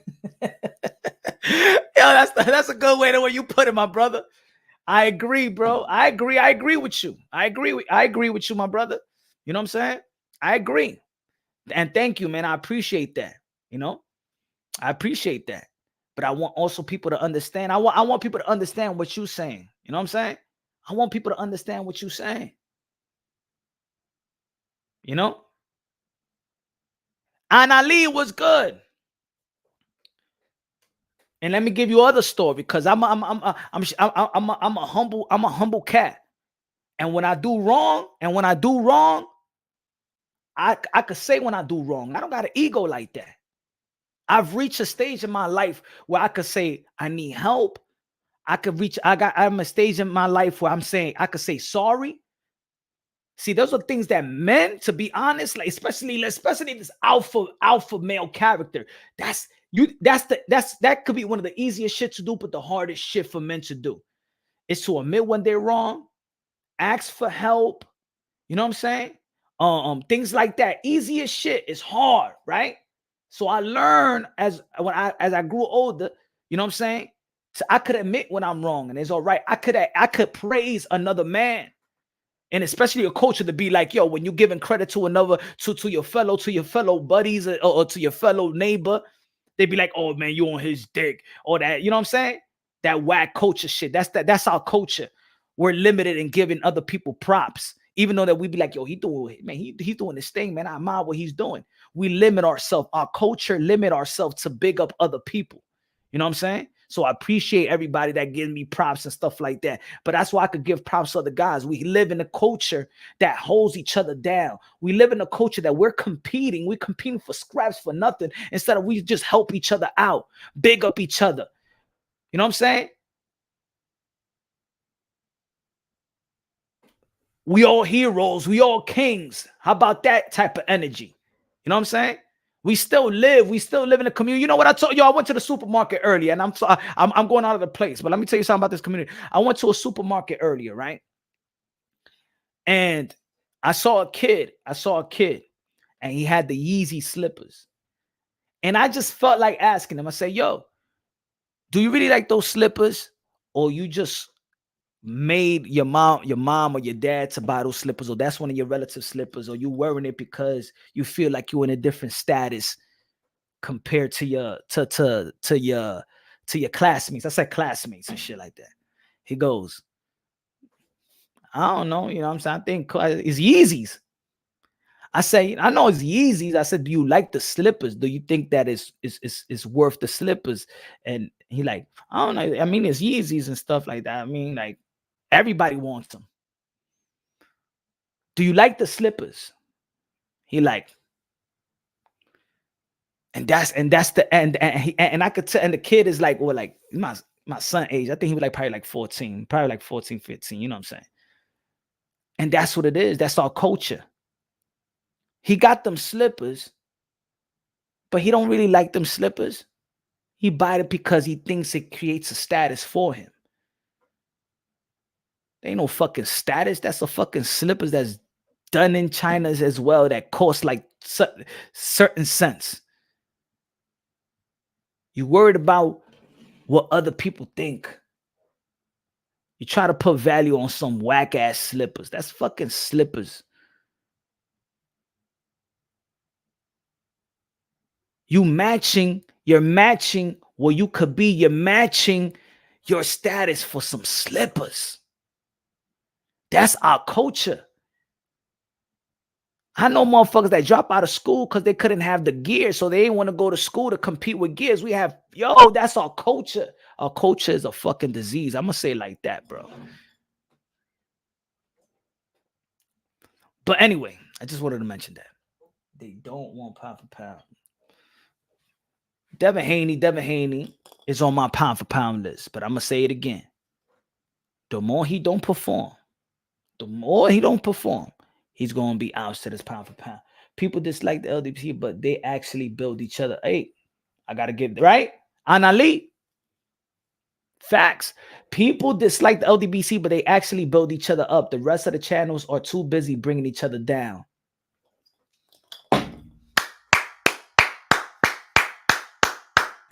Anali.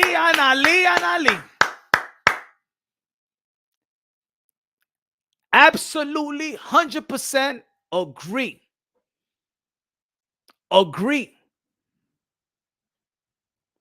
That's one thing that I respect about them. This is what I was going to say. When I was talking about I'm a person I could be wrong and apologizing. Yeah, I remember when I was going after and I was saying a lot of shit about Fanon, right? It was funny for some people. You know what I'm saying? Going at Fanon, you know what I'm saying? I felt like, you know what I'm saying, spinning narratives, race baiting, and then, but it was that caught me was when I did the interview with Teofimo Lopez Sr. He said, Teofimo Lopez Sr. and this idiot YouTube channel. And when he said that, I'm like, at that point, I said, I ain't never said nothing about this cat. Why did he call me the idiot YouTube channel? You know what I'm saying? I never asked a question about him. He said, Teofimo Lopez Sr. said, do you know this guy fanning Fanon and stuff like that? He's an idiot or something like that. He's dumb. He don't know nothing. But that was Teofimo Lopez Sr. But then when he was talking about it, he said this idiot channel. And I'm like, what? What the fuck did I ever said about him to call me an idiot channel? At least you should have said, yo, Teofimo Lopez Sr. was at Punch Drunk Boxing, but this guy said an idiot channel. So then that I made like, oh, okay.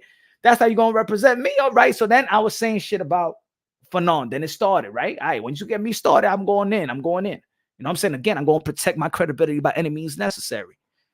Right? But then I remember he was live. Right? And he said, to leave him alone, Punch, you're taking money out of my mother's, you're taking money out of my mother's plate. Something like that. And then my immaturity was like, you know what I'm saying? Yeah, motherfucker, see how I got you. And then later on, I say, you know what? It's true. Why am I going hard at this motherfucker? He's doing his thing. Whether you agree or disagree, he gets the support. He feeds his family with the support. Why I'm trying to go at this guy's head, for what reason? For the entertainment of y'all? I deleted all those videos because my heart told me, nah, you going about it the wrong way. I apologize to Fanon. You know what I'm saying? And I hope he's doing good in his channel. I hope his health is good. I hope his family is good. And he was right about that. I should not try to attach a content with the person. Because I don't like the content, that doesn't mean I shouldn't like the person or respect the person. If I don't like something or I don't agree with something, constantly agree or disagree with something, why am I going to go out to that channel and vice versa? If y'all don't like what I'm saying, why you going to keep on going to my channel to tell me what y'all don't like? There's so millions of channels that could give you what you like if you're looking for it. That's why I said the other day, yo, you want to hear people bash PBC? You could go to Ring IQ to go and bash PBC all you want. You want talk about women boxing, you go to Ring IQ as well. You want people to bash Demise Andre, you could go Demise Andre, Charlo, you could go to IBFP. Praise the Canelo Alvarez, IBFP, you could go to Monty Brown. You want to go to race baiting channels and stuff like that and just go to the pro black channels. I'm sorry, not the races, the pro black to the pro black channel that talk about pro black. You could go to the LDBC and New Media. There's Spanish channels. There's Mexican. There's for the Mexican fighter channels. There's some. I like the new channel with Roy Jones Jr., Paulie Malignaggi, and Antonio Tarver. You know what I'm saying? You want some passionate UK? You go to Rap Star Boxing Knowledge and wide rounded person. Andrew Tucker World as well. You want some passion to go to there. You want some good, some good technical breakdowns and stuff like that. Go to Mighty Max Boxing. Pro Box, right? You want a great interviews and you want from a pugilist, from not a pugilist, but from a fighter perspective. Go to Sean Porter's podcast. You know what I'm saying? Like, I think there's so many channels out there that it could give you what you want. It could give you what you want. You want some great intellect and funny, you know what I'm saying? Especially after a fight, you could go to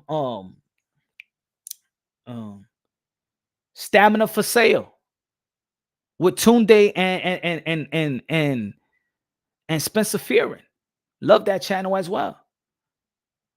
You want to go a good live? I think a good live, Trill Boxing Talk. Got a good live. Either Trill Boxing, if you want. Yeah, but to be honest, I don't think that's everything. I don't think. Have you ever found out?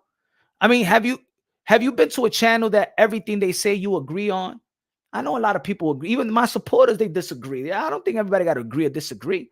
There's certain things that I could be watching Trill Boxing and I could be disagreeing on what the fuck did CC said? What the fuck is this? But then there's some shit that I'd be like, I agree. You know what I'm saying? But that doesn't mean I'm going to be like, hey, yo, look at this motherfucker and stuff. Like, it is what it is, man. Everybody got their thing and they're successful at it too. The fuck I'm going to say. You want to go to Canelo Alvarez bashing? You know who to go to. You go to Southpaw. Go to Southpaw. You want some Canelo Alvarez bashing? You go to Southpaw. You know what I'm saying? There's something for everybody, man. If you want the boxing facts, read my comments. And Cambo says, jab it and hug it. Hold on.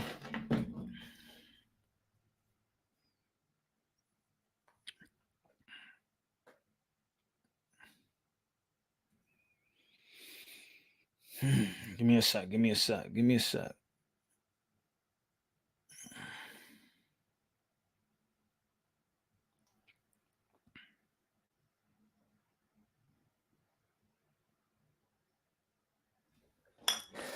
The real boss Haney is boring like Mayweather. Damn, Freddie, don't compare Haney and Mayweather. Why y'all always go there? Why do people always go there? Do you know what? Look, I'm gonna tell you the truth. You're not gonna get to Devin Haney's mind if people keep on saying he's boring like Mayweather. Because when you say he's boring like Mayweather, then Devin Haney says, okay, hey, Mayweather is the richest guy ever. So he's gonna keep on doing. Ladies and gentlemen, listen to me, please. Stop putting Haney and Mayweather in the same sentence. You're only giving him the ultimate credit by putting Haney and Mayweather. Now you're telling Devin Haney, you're doing the absolutely right thing. You're performing the way that you're supposed to be performing, because then you will be the most richest person in the fucking in boxing history. Don't mention Haney and Mayweather in the same. Don't mention it. He's nothing like Floyd, bro. Nothing. Goodness, man. Y'all shoot yourself on the foot with that one. Thank you. Say Shakur Haney. They get Haney, and Haney is like Floyd. And oh my goodness. So there, come on.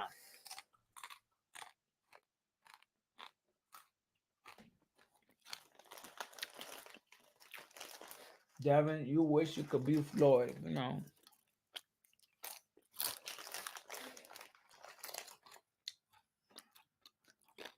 Mayweather had everything, bro. Pretty Boy Floyd had everything, man. Pretty Boy Floyd was entertaining.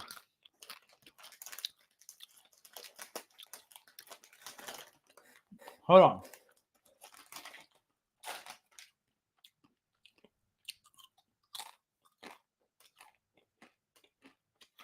HLD said, who cries and throws a pissy fit about wanting to be acknowledged being in the 10th place on the prediction list?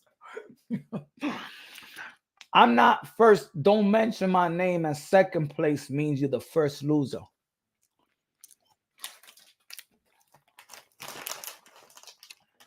It's only you, man. It's crazy.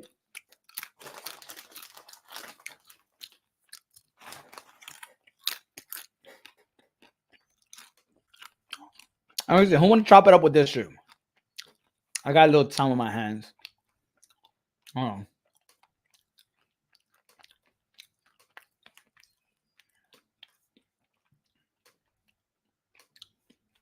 Got a little time on my hand on this one.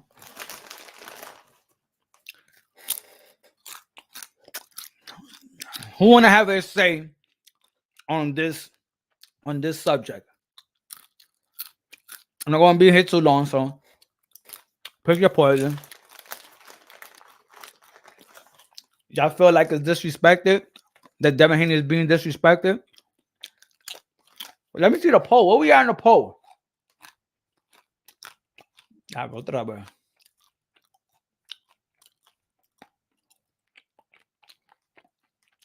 Damn, I can't even see the poll no more.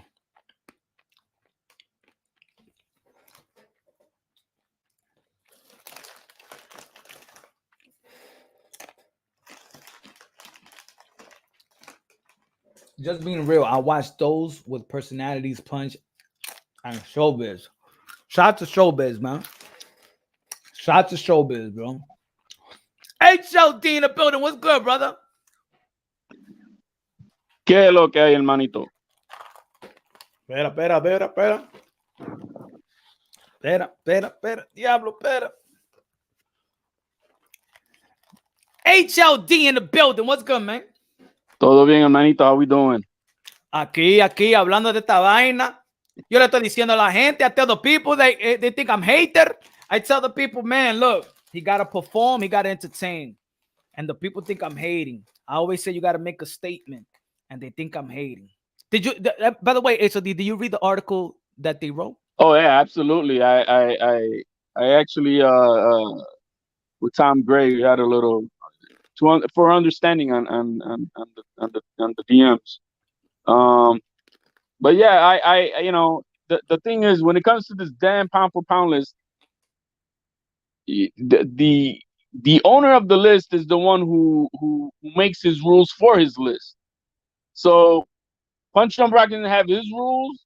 I don't have a pound for pound list, but if I was to have one, I'm gonna have mine, and whoever else is gonna. And so your rules are different than mine. So when you're trying to compare your logic to someone else's rules, it ain't gonna make sense. And you know, so I mean, the bottom line is this is a fictitious. You know, it's not a factual list. It's not. It's based on what you decided what it is. You know, the one thing I was reading the explanations, right, of why they had Lomachenko on there. He explained in detail their criteria, and basically what he explained is, look, the reason why Lomachenko is still on the list, and this is their explanation, and it makes sense if you listen to their explanation, because you've never had a number one pound for pound on their list lose only one fight and fall off of the list totally. That's never happened to him. Canelo was number one. He just lost. Now he's down to like number, I don't know, 5 or 6, something like that. So that was explained. Okay, that's their logic. These are their rules, not your rules, not my rules. These are their criteria. But their criteria, then when it comes to be on the pound for pound list, is based on your body of work, on your resume and performance. Not belts, but body of work and performance.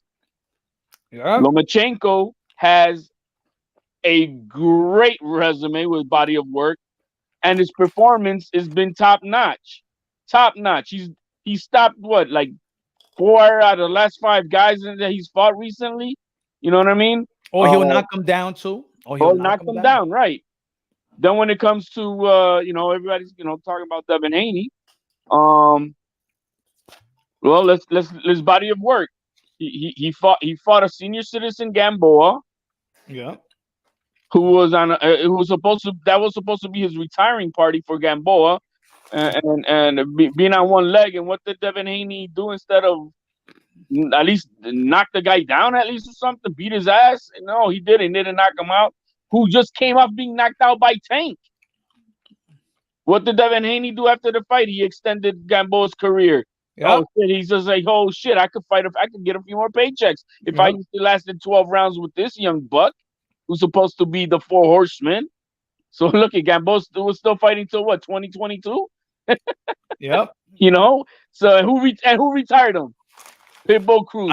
Cruz. How did another person that he's competing performance wise? And what did Pitbull Cruz do to Gamboa? He fucking retired him, knocked him the fuck out. Right, got him out. So, I mean So then he goes into Linares, who had 5 losses. All 5 losses by way of knockout before fighting Haney. And what Haney does with him, he goes to distance to win a decision, making Linares having his first loss by decision, but he almost got knocked out himself. And then Linares gets knocked out and probably retired now. One fight after that, he gets knocked. He loses again, but gets knocked the fuck out. Then he fights 2 after that. Jojo Diaz, 126-pounder guy. Takes him to 12 rounds. And to me, up to this point, Jojo Diaz gave him the hardest fight. What's good, Transcendent Sports? What's good? What's good? Let me say what's up to Transcendent Sport. What's good, brother? What's good, brother? What's good? I'm chilling, my brother. I'm chilling, man. How you been, man? It's been a minute, huh? Been a minute. Yeah, how's family? Family good? What's up, HLD? What's going on? Great, man. What you feel about the snub of Devin Haney? Because they think it's just a punch drum boxing thing. People here, I think it's more than that. I think a lot of people is expressing indirectly or directly that, my brother, you need to do more. And it's not only this accomplishment. People, you got to perform, bro. You got to perform, man. Well, boxing is not other sports. In boxing, you only analyze your last fight. That's how they analyze you on your next fight. They predict your next. Do you get what I'm saying? So it's not like the other sports like baseball or basketball or NFL or whatever, hockey. They analyze or whatever, blah, blah, blah. So they analyze you in the last fight or a couple of fights, because in the current fight, you're not going to be the same, or there's going to be changes in those stuff, right? So in boxing, the sport of boxing, it's like the present. What are you going to do now? You just did that, so that's the past. So what are you going to do now to either make you qualify to be the best of the best, or make you, the next pound king or whatever? So this is I think people are so much more in the past. Like, well, he did this. Well, he did this. Who did this? Okay, so what are you gonna do now to be in that top spot? To be in that top thing, right? Do you get what I'm saying? I think in boxing, I think in boxing is always going to be a past thing. It's because you know why I think it's always going to be a past. I think, of course, it's the now, but I think that I think it's when it comes to boxing and where boxing is today, they can never erase the past, because the reason why people are tuning into boxing, and when the reason why people are tuning into boxing now, and the reason why people is frustrated with boxing now, is because what the past gave us. Right. What? Yeah. I totally understand. What I'm saying is that people are saying that, you know, he needs to do more work. I think he needs to do more work. I think he needs. Even with the work that he's done, even with the work and the opponents that he had, if he would have looked sensational, damage, give these guys a nosebleed at fucking least. Right. Give them do some knots, something, so people could say like, yo, damn, he beat this man. Right. It's always outpointing this guy, always outpointing. This is the pros. They don't value you just outpointing because of the past.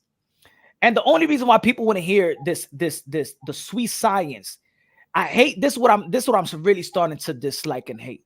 People are using the phrase, the sweet science, to use it as like a phrase when people are criticizing boring fighters, to be like, oh well, that's the sweet science. You don't respect the sweet science. Is the hit and not get hit. You don't know nothing about boxing. You don't know this. No. We know exactly what was boxing, and the sweet science was not implemented by boring fighters.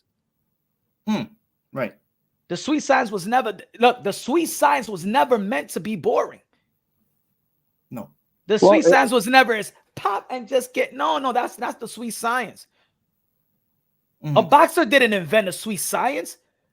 A guy that invented a sweet science was guys like us. People that talk about boxing. People that write about boxing. That's who invented the sweet science. Pierce Egan. Pierce Egan invented sweet science. Who is Pierce Egan? Egan was a UK English journalist. Right. Was not a fighter that came out with this is the sweet science of boxing. It was an article that a man wrote and called prize fighting the sweet science. Right. If you go back to to understanding their Ring Magazine's criteria, again, which was body of work and performance, then you got to go by their subjectivity of their rules. Now, if you go by that, then you can understand why they still have Lomachenko on there. Not only because of his body of resume and his performances in those wins that he's had, but in his two recent fights that he's had. You know for a fact that his last two wins are more. His performance are 10 times better than the performances that Devin Haney has displayed in his last 4 fights. I mean, he stopped Nakatani, and he practically beat the shit out of Coleman. You know, so I mean, those everybody's got to understand that everybody's got their own criterias, and being undisputed for them is not. Now, to me, there's a valid point that I would have if I was to have my list.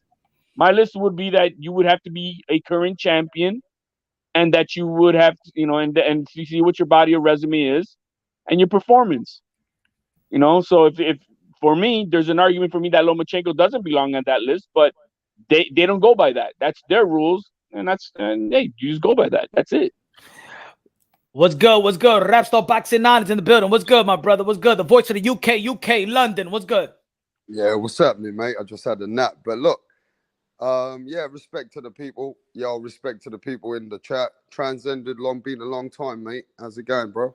What's up, bro? Yeah, it's been a minute. How's everything over there in London? Yeah, it's nice. Everything's good, man. But I'm gonna actually now turn this whole thing around, Punch. I'm gonna agree to disagree with you today. And I believe, we gotta remember this. Yeah, you say that the sweet science is made by the fans. I disagree.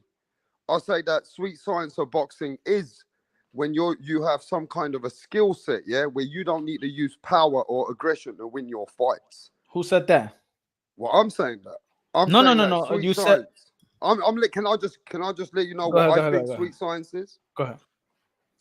Now, sweet science is also a man who's composed, a man who knows how to see holes in another fighter. Now, what I mean by that is a man who's composed, who can see when they need to, when they need to elevate their game on a fighter. So when you see holes in a fighter, that takes intelligence, right? So yeah, it sounds like hating that Devin Haney's a boring fighter. Yeah, he's not entertaining. Yeah, he don't put bums on the seat. But what we got to realize is he's got skills. And even though skills are boring, yeah, they have some science to it because he doesn't want to get hit as much. Think about it. Look, every other fighter is going to go in with aggression, power, everything else, right? We've seen it many times, yeah? But they get hit a lot. Now, Devin Haney's style might not be fan-friendly, but it's a science to it, right? Now, it might be boring, but there is intelligence to it.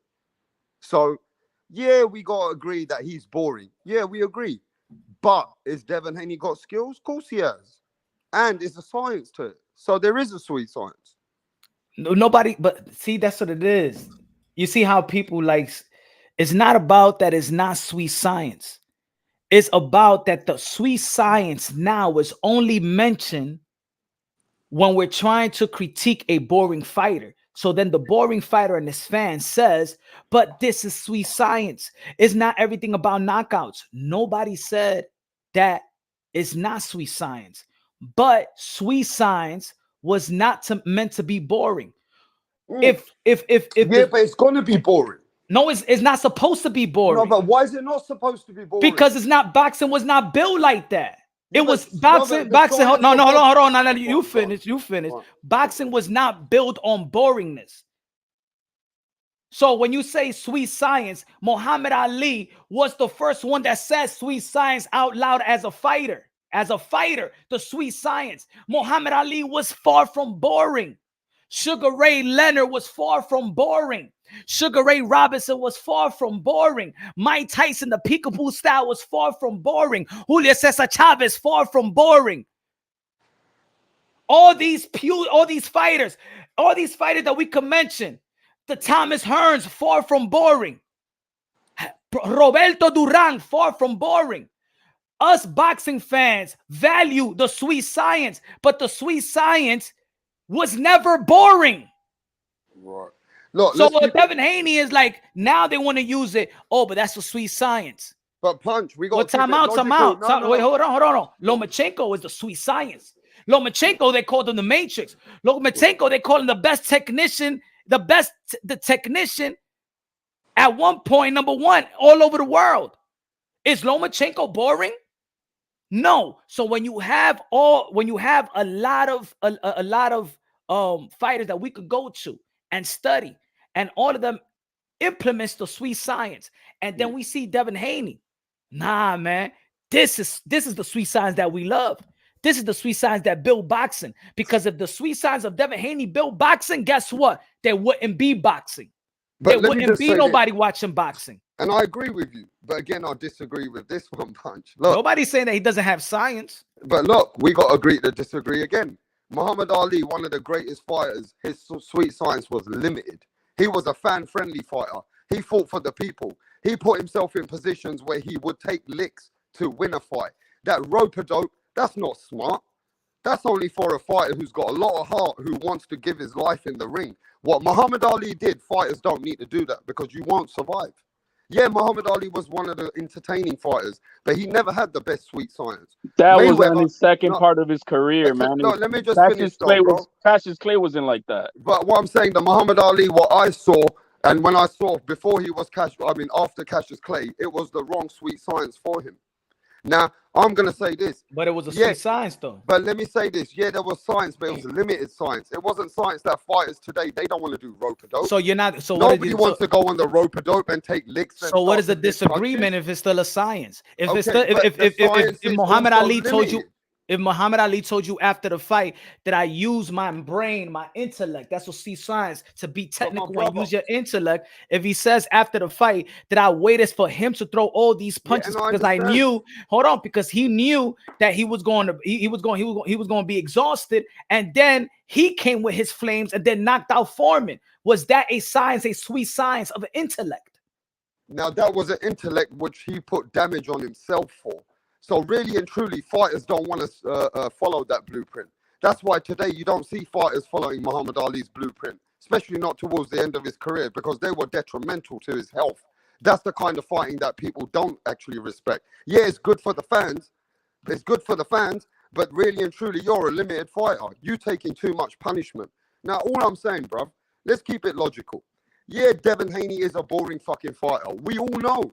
But his sweet science still is good enough for where a fighter who's aggressive, who has more power, cannot get Devin Haney not to be boring.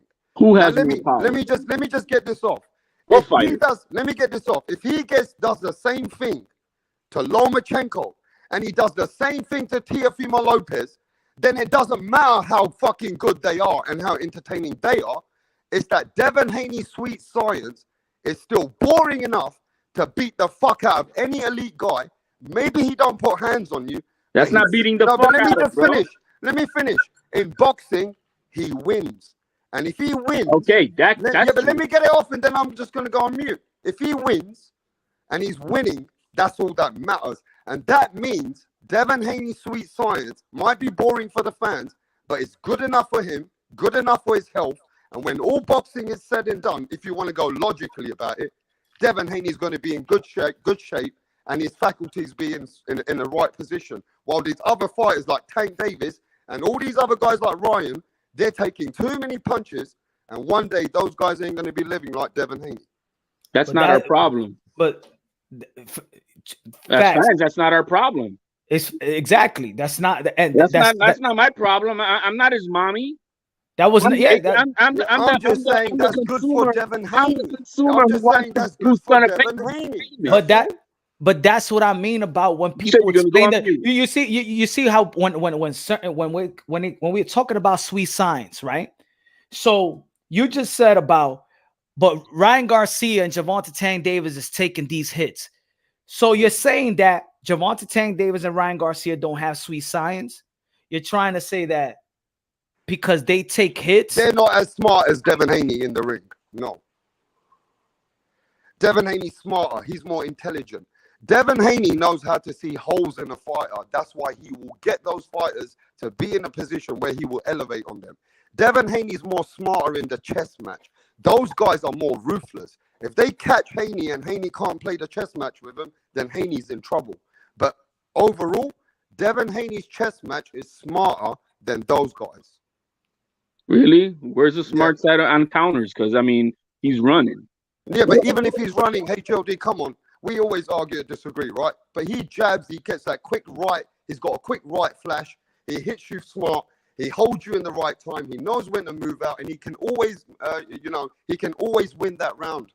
And that's all it takes. So you got to give Devin Haney his props that even if he's boring, he's intelligent.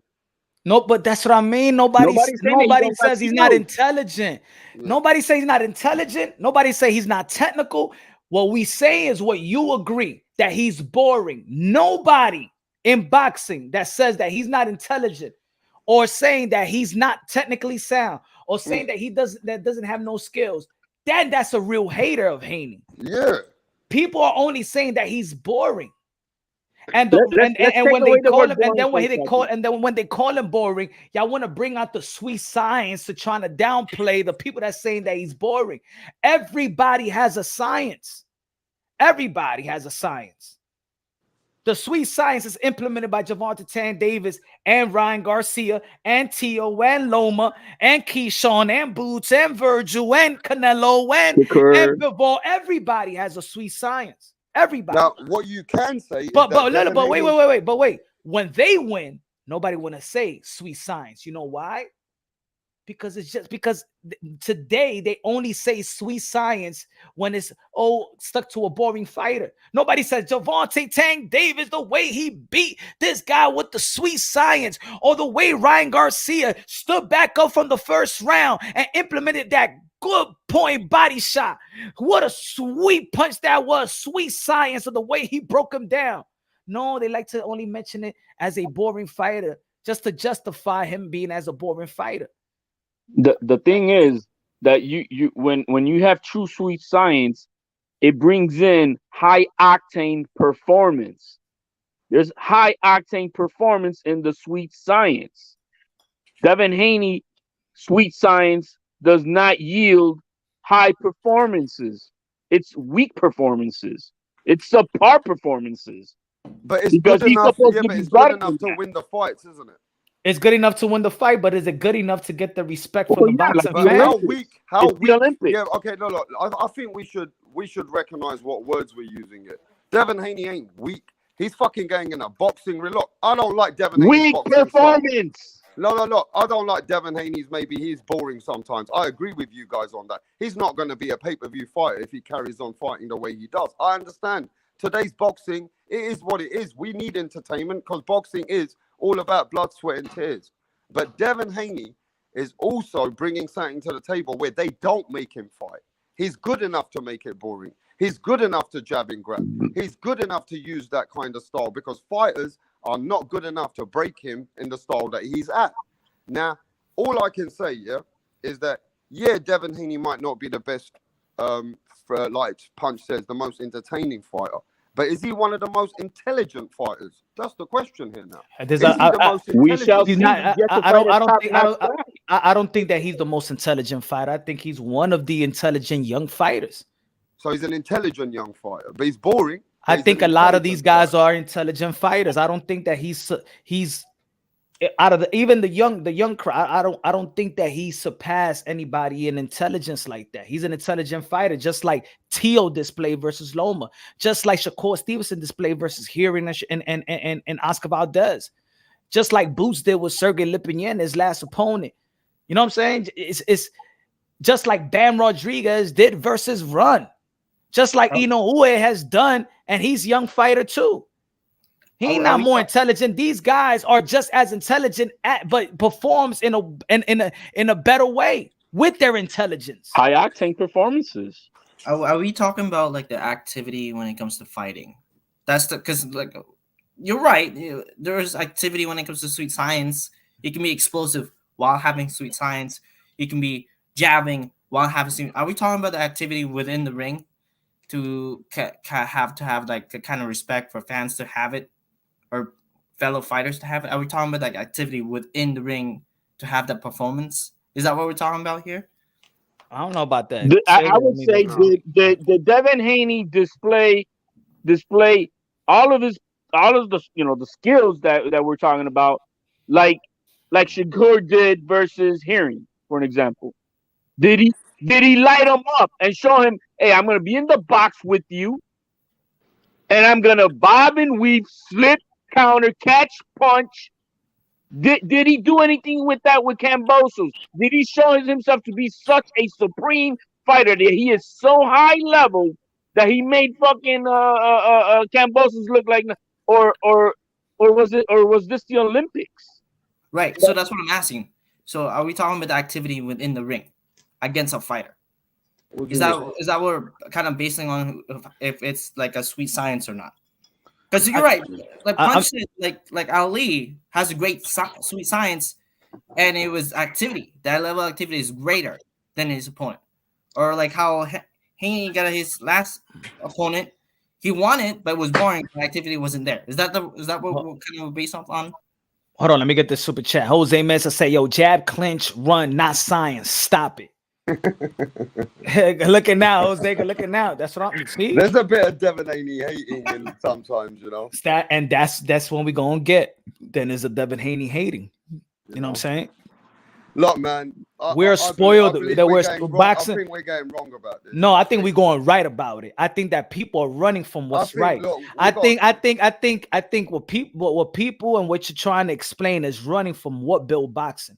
If the sweet science, listen to me, if the sweet science was mentioned first by Egan in the 1800s, then the sweet science went through. Yeah? Then the sweet science went through Jack Johnson, Joe Louis, Rocky Marciano, Willie Pep, Sandy Sandler. You know what I'm saying? We could keep going on and on and on and on. They build boxing.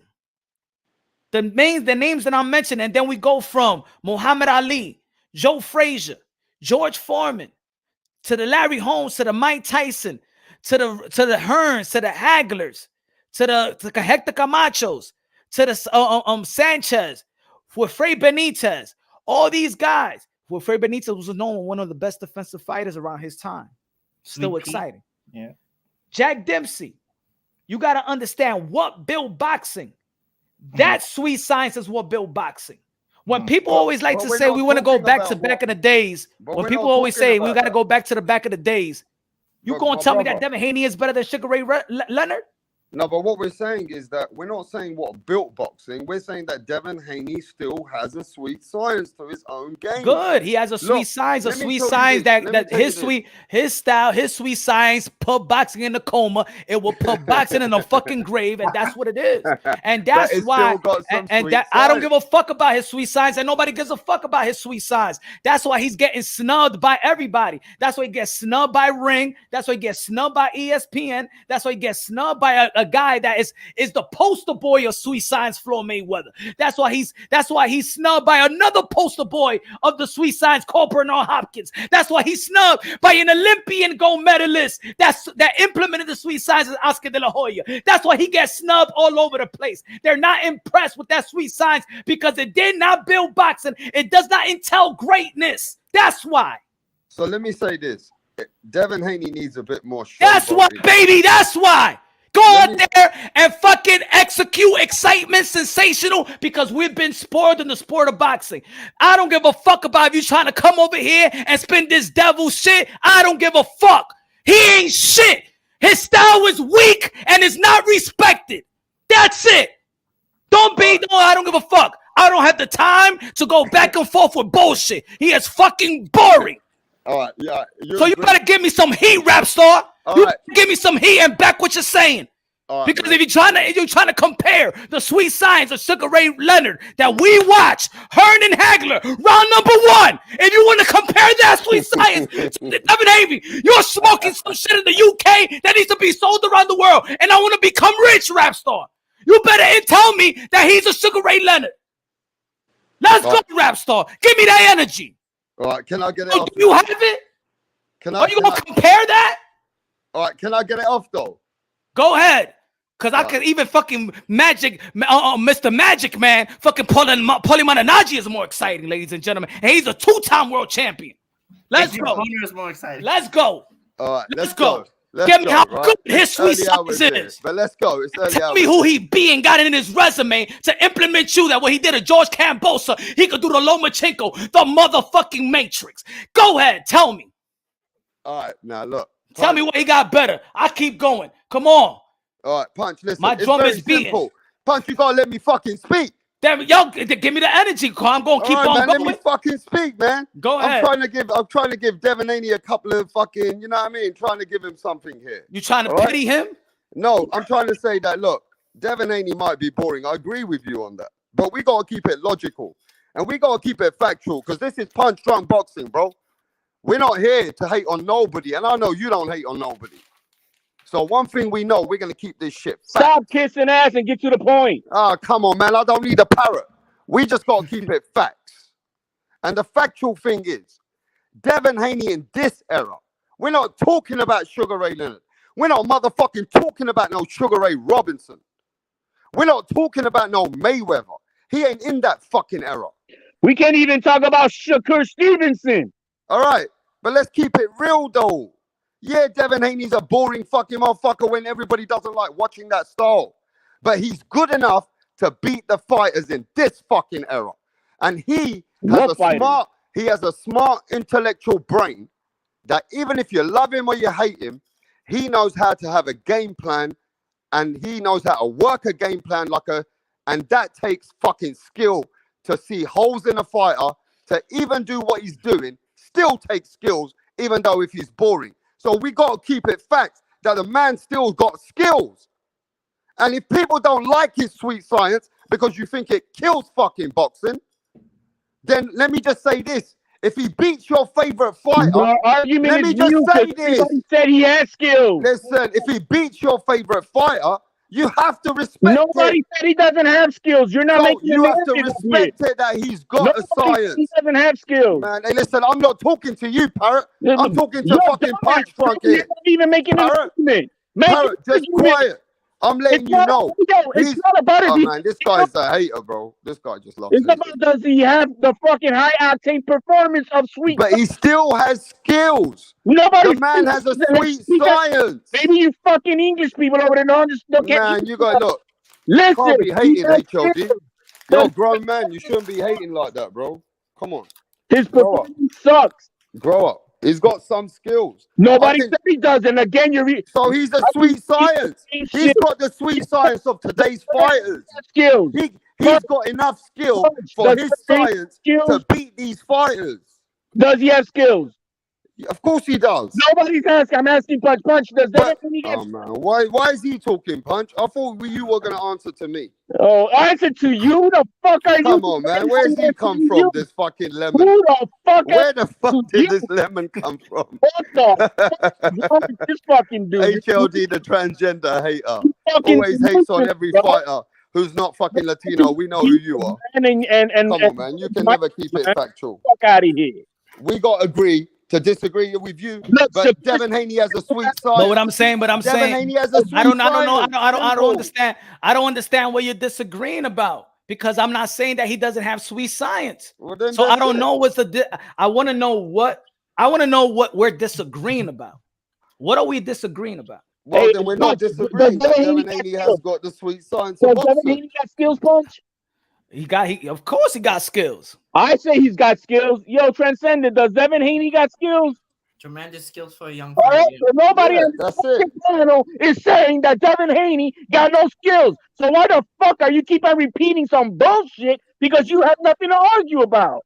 You idiot, this was about Devin Haney having sweet science in boxing. Hold on, let me get this. Conversation was you dumb transvestite. Let me get this. Who's never fucking gonna show his face to the day he dies anyway. So shut the fuck up, something mother. You pussy. Madonna, fucking 60-year-old pussy. Fucking shut the fuck up. Ain't even got a channel or nothing, bro. Cunt. Let me get this super chat. Jose said, I can get by at work without doing anything at work. Facts. But won't get me promoted, nor get me a raise. I gotta put in work. No science. They're just boring. Damn, I love that take. Yo, my man. That's a good one. That is a good one. Good one. Oh, hey, yo, I'm stealing that, man. I'm stealing it. I'm just going to let you know right now. That's a good one. He said, I can get by at work without doing anything at work. Facts. Damn. Rap. I think we're not arguing that he doesn't have skill. We're just arguing that when it comes to fighting and finding someone in the ring, he's not putting a show that will make people say, "Oh wow, this guy's gonna get my next money in the next pay-per-view." He's just punching in at the car. He doesn't have the power. No, this is what I He don't have the power and aggression. This is my view on sweet signs, and the view of why people talk about sweet signs. Now that Devin Haney don't got sweet signs, is this notion that sweet signs supposed to be this boring style? Because when Floyd Mayweather was taught when he was getting crucified for being a boring fighter later in his career, he needed to say to the world the sweet signs. And Roger Mayweather had to implement it to the world. Yo, there's the sweet signs. Y'all don't know nothing about boxing. The sweet signs, because they try to say I'm not getting hit. Is the hit and not get hit. Even Roger Mayweather was implementing the sweet signs. But Roger Mayweather, the Black Mamba in his day, was an exciting fighter. This is what I'm saying, that the sweet science was never built to be boring. That's what I'm saying. That. So for me, so for me, if we know the history of boxing, we're a hardcore boxing fan. I know the history of boxing, right? I know a good enough history about the sport of boxing. I know the sweet science. The sweet science was never meant to be boring. So when they calling Devin Haney that this is sweet science, this is sweet science. No, that's tag your writ now. Now you in another, this is your category. Because sweet science to me was Mike Tyson, the peekaboo style. That was his style. That was his style. His style wasn't Mike Tyson, the aggressor, blah, blah, blah. No, Mike Tyson was peekaboo style. What is peekaboo style? You slip punches. Slip punches, make a miss. That's the sweet science. Hit and not get hit. But Mike Tyson was the most exciting fighter. He sustained boxing. Muhammad Ali. He's not a fan-friendly style. It's not fan-friendly. Devin Haney is not fan-friendly. He's not fan-friendly, and this is what I'm saying. So compared to his contemporaries today, we're looking at Devin Haney. We attach his name with Gervonta Tank Davis, Ryan Garcia, Lomachenko, Teofimo, now Isaac Cruz, Shakur Stevenson. So now when we compare them to him, he's the less of the entertainment and performance wise. Yes, he's winning. Less entertainment. Yes, he's winning. Yes, he's winning. But these other guys are winning too. Now he might be less entertainment, and they're winning it. And they're winning in a spectacular fashion. They're winning it. They're winning in a way that I got more skills than you, and I can even take the risk. I could play with you. I could select these punches. I could demoralize you. That's facts. But let me tell you this: at the end of the day, they might be winning with more spectacular style. But let me tell you, Tank Davis, what he takes the punches in one fight, Devin Haney don't take in his whole fucking career. So maybe Devin Haney, can I finish? Devin Haney's more smarter and intellectual when you look at it, and you think if it was an exam, Devin Haney's more smarter. He's not getting punched as that many times. Now he ain't as entertaining, but guess what? Tank Davis taking punches from Pitbull Cruz in a one fight that Devin Haney ain't took in his whole fucking career. So Pitbull Cruz is a better opposition than all his opposition. Fair enough, but at the end of the day, we can say that we don't know how good Pitbull is, but at the end of the day, we don't know how good Haney is. But what we can say, even with the Gamboa fight, until Tank stopped Gamboa, Tank was taking punches from Gamboa. Devin Haney doesn't take no way near the punishment that Tank takes. So if you look at it smarter and intellectually, Devin Haney's sweet science is smarter. If you fucking look at it. Then what about Shakur Stevenson? What is he done? But we're talking about Tank now. But what is Shakur Stevenson was on. So now you're finding a person just to hate on Haney. Nakatili, he was on the same boring path as Devin Haney. Look at it. Look. Now I'm gonna tell you. Put it this way. I'm gonna tell you how good, because you want to say, okay, you want to say that Gervonta Tank Davis, he get hit by this person. I'm gonna tell you like this, whether you like it or not. Gervonta Tank Davis could do exactly what Devin Haney does, and even probably better if he wanted to. You know how you know how you, and I'm gonna break it down. You know how you could see it when he hurt his hand, how he boxed Isaac Cruz, how he boxed him.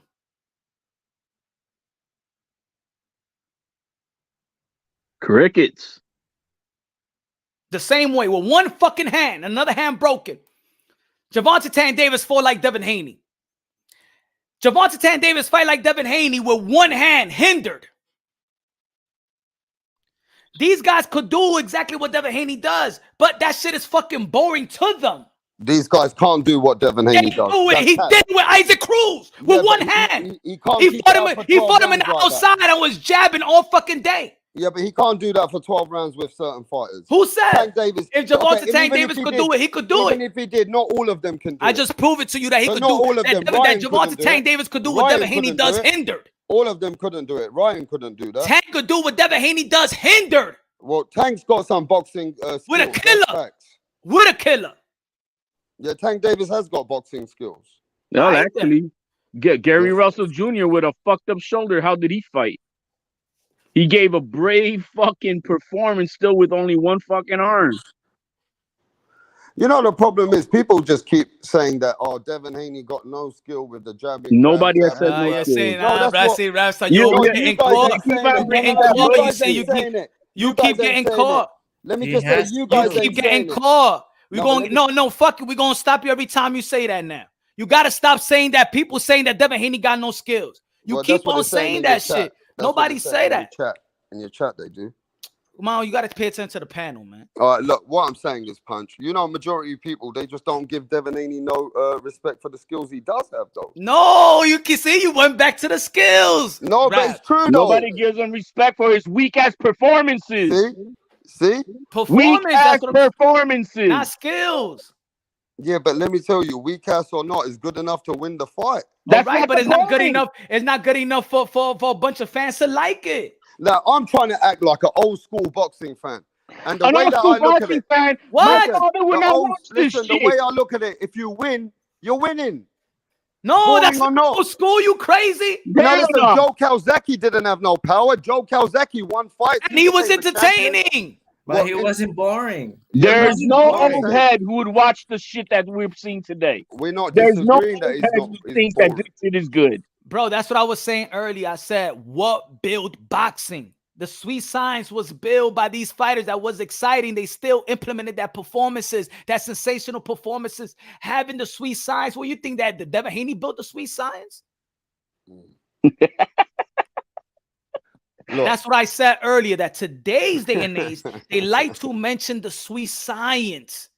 Sweet science was the last When we're trying to performance of try to tag it to a boring fighter to justify why he's boring. What did Chocolatito do in his last fight, man? That was fucking. That's the pinnacle of what Sweet Science was. The way he And fought in threw a that fight. fucking 1,000 punches, motherfuckers. Woo! In the box, dived, that was that has to be one of the greatest performances that I've seen in a good minute when it comes to the Sweet Science. This fucking sport was built on. Come on, Rap Star, you from England? hey, You're Punch, supposed to know this shit. But the Queensberry and the London prize fighting rules was from your town. and that's why you got to still. We have a lot. You of remember respect. when they were supposed to fight to the death? You used to put that Punch. back in the this is the origin. Y'all want to go back in the days? Y'all want to go to the sweet science back in the days? 45 rounds, Jack Johnson? Y'all want to go back in the days that the winner wins when the other guy quits? You remember 110 rounds? Huh? And it was and it was a draw? That was fucking boxing. So if you know the history of boxing, what you're seeing from Devin Haney is tag your it, not the fucking sweet science. Well, maybe Devin Haney's playing the boxing world. He's using it to his advantage. Now, imagine this. If Devin Haney was my spar, or let's say Devin Haney was people I knew. At the end of the day, Devin Haney's like, you know what? I don't need to get into a fucking war. I'm not stupid. You know what? I'm going to use my brain in this motherfucking sport. I'm going to keep it so that I don't get touched much. Yeah? Because at the end of the day, I got children and shit, bro. I got money to make. And I don't want to be no damage. Fuck the fans. The fans ain't there for me when I'm done. Well, he's also been doing that, selecting his nice opponents. Yeah, but let's keep it real. Devin Haney's fans ain't going to be there when he's finished and done. So Devin what you Haney trying to right tell now, Oh my God, bro. So let's keep it shit real, man. Now Devin this is let's go Haney to is boring as fuck. let's hope He's boring as fuck. Yeah, he's boring as fuck. But So let's hope that everybody fights like Devin Haney. How about that, rap? Let's hope that everybody fights like Devin. no, then it will be. No.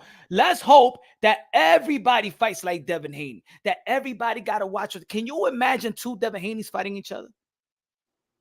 Can you imagine that video game? Devin, you know them video games. Sometimes you could pick the same fighter, Devin Haney, and you pick Devin Haney. That's what you because they were talking about the sweet side and they got skills, and both of these guys are worried not to have brain and not to get hit and not. Can you imagine what that shit would be? It'll be a merry-go-round in the ring. They'll be going in circles. I'm trying to keep this debate moving, Punch, but you make me laugh. Shout out Jose Mess. Good ass show, Punch. Good looking now. Appreciate you, man. Glad you're liking the show. Glad everybody in the chat. Shout out to the people in the panel. Yeah, man. Now, let me just say this, Punch, to what I do think Devin Haney needs to do. And I think where he lacks, let me say where he does lack. Yeah, he's got some skills. Yeah, he's got some sweet science, but he lacks some skills as well, where he doesn't have no pop to his punches. First of all, we know that he doesn't have that aggressive style. He doesn't have that heart where he wants to hurt a fighter and try and stop a fighter, right? So we know that he lacks different abilities. He even doesn't showboat. And let's say if he done some showboating like Roy Jones Jr. and he dropped a guy, and if he dropped him in the 8th, 9th round and he stopped, never stopped him, but he beat him convincingly, yeah, that would do something for Devin Haney. I just think Devin Haney hasn't had no masterful performances. He hasn't excited the crowd like that. You know what I'm saying, Punch? Exactly. It's like, so that's what I'm saying, that the elite fighters of the past they was implementing the sweet science. Boxing wasn't built like that. That's why earlier when you said, oh, back in the days before y'all got on the panel, I was saying that, when a matter of fact, when Transcendent Sports mentioned it, and I said, people always going to look at the past. We're spoiled, man. We seen greatness. We seen the sweet science. We seen the entertainment of the sweet science. You can't, it's like me telling you, rap star, forget about 3 years ago. Like you never witnessed, experienced, and you got to block it out. No, you're not going to block it out. Yo, rap star, if you had a girl 10 years, 15 years ago and suck your dick so good, suck your motherfucking dick so good, like she was the best ever in the world. And then you get married 15 years later, got a beautiful wife and stuff, and got great kids and stuff like that. You ain't never gonna forget about that woman that sucked your dick 15 years ago. Every time a woman tries to suck your dick, you're gonna remember about that girl that sucked your dick. Rap star only remember women. He only remembers the guys that suck his dick. Yeah, don't worry. You're the tranny over here, bro. You the tranny motherfucker over here. All right, mate. Hey, got you that one. Yeah. You the biggest tranny motherfucker. I've filled up enough now. That's all rap star is gonna remember. His little boy toys. I'll make him swallow, motherfucker. You're the one Look who at that. swallows. He's making his boy toys swallow. I'll make the bitches swallow. You're the one who swallows, bitch. Fucking tranny. I'm telling you, man. That's what we can't erase the past, man. We can't, yo. Devin Haney could turn it around if in the next fight he does a performance that is so dominating that it they stop the fight, because he's like truly, we know what a beatdown the fuck is. It's like we know that he needs to give him a beatdown. And yeah, then but stop being a casual, man. That's not how Devin Haney fights, man. Well, then guess what? He's not going to get ever the respect that he yearns for. Because guess what? He's the one throwing the hissy fit, pissing around about fucking fictitious pound for pound list. So he wants this respect. He's got to fucking earn it. I ain't going to give it to him. I'm not his fucking mommy. Yeah, but you know what? Even with that boring style, yeah, he went against all the odds, went to Australia, took all the belts, beat the man who beat the man. You still can hate him as much as you want. Yeah, he's boring. Yeah, he bored me in that fight. Even the Australians are not happy with that fight. But at the end of the day, the man won. Let me get Jose said, imagine Tank or Pitbull walking through that sweet science jab. Well, look. Yo, I'm sorry, Transcendent. Let me read this part again, because this is the nature of the live. Is what Devin Haney acted and how he feels about rings pound for pound, which he also is not on the pound for pound list on ESPN, but yeah, he's winning a fight on the ESPN, but he doesn't want to rock the ring belt because he feels disrespected. But what I've been saying for a while is the performance count. I also always say, Devin Haney, make a statement. Devin Haney, I told this to y'all. I do it in the live. I do it in the videos. I told to Bill on my channel numerous of times. I told them behind the scenes. I tell them, and they want to go, oh, we're going to do the floor, we're going to do the floor, whatever. And I said, look, you're being compared to the other guys. Y'all always fight around the same time. So people are always gauging y'all performance. So if Devin Haney fights, who's going to fight a month later, Bobby Tio, be fights before Ryan Garcia going to fight around the same time. Javon, they always, you never notice, they always fight around the same time. They gauge the performance. A lot of people feel like these guys are going into these fights and they're going to win. Javonta Tan Davis is favored to win. T.O. is favored to win. Devin is favored to win. Shakur is favored to win. Ryan is favored to win. So we know that these guys, most of them, 9 out of 10 is favored to win. So what we're looking for is performances, how they're going to win. And if we see an opponent that we feel there's levels below this guy, we expect a performance. The reason why we're watching Virgil Ortiz versus McKinson, we know he's going to beat McKinson. We're watching because we want to see how he's going to beat McKinson. Right. We're crucifying Edgar Berlanga, not because he's losing. He's undefeated, but it's how he's winning it that it doesn't impress us. So why Edgar Berlanga gets the licks, but Devin Haney is not going to get the licks too? It's the way he's winning. Right. So it's like the past fighters we're talking about, like Mike Tyson and Ali. You remember those performances because they made a statement. Like when they need you. Like Pretty Boy Floyd Mayweather, he made a statement because of that performance. I haven't been able to watch. I haven't been able to watch Kambosos and Haney fight again because I haven't been able to go fucking even watch that shit again. And I like to rewatch fights. Yo, I'm dead serious. Before I was gonna go live, I said, yo, I wanna do the scoring to Triple G and Canelo Alvarez 1 again, right? But before that, I was gonna tune into Devin Haney and Kambosa to see, and then I fucking was eating fucking food and I forgot to even press play on it. I said to my mom, I said, let me get this Canelo shit and Triple G shit. Like I said, what the fuck? I'm like, oh, fucking tune into that shit not now. The one thing that we gotta that kind of trips me about Devin Haney with this not wanting to rock the Ring magazine belt because of this bullshit fictitious pound for pound list is that the Ring belt has nothing to do with pound for pound. The Ring belt represents the lineage of fucking champions. Has nothing to do with this bullshit list. Nothing. It just shows how weak-minded these new generation kids are, man. Or not kids, these boy men nowadays, because that's what they are. It's like, what the fuck is wrong with their mentalities? Has nothing to do with it. The lineal belt has nothing to do with pound for pound. Is there a pound for pound belt out there that I don't know of? Because I haven't heard of it. I mean, it's stupid. I want to read the part that I read earlier. Speaking of Lomachenko, I want to read this part that I read earlier for the people that just came in or whatever. What Ring magazine they had. That I tell you that it needs to emphasize performance. That's the reason why he getting snubbed by pound for pound list, by everybody, by a lot of people. They just not mesmerized by Devin Haney. They know that he's young and they don't want to go at, but they just not. They're not. Devin Haney is not quenching nobody's thirst. He's not surprising. He's not giving even the legends like, yeah. They just look at it like, all right. You know what I'm saying?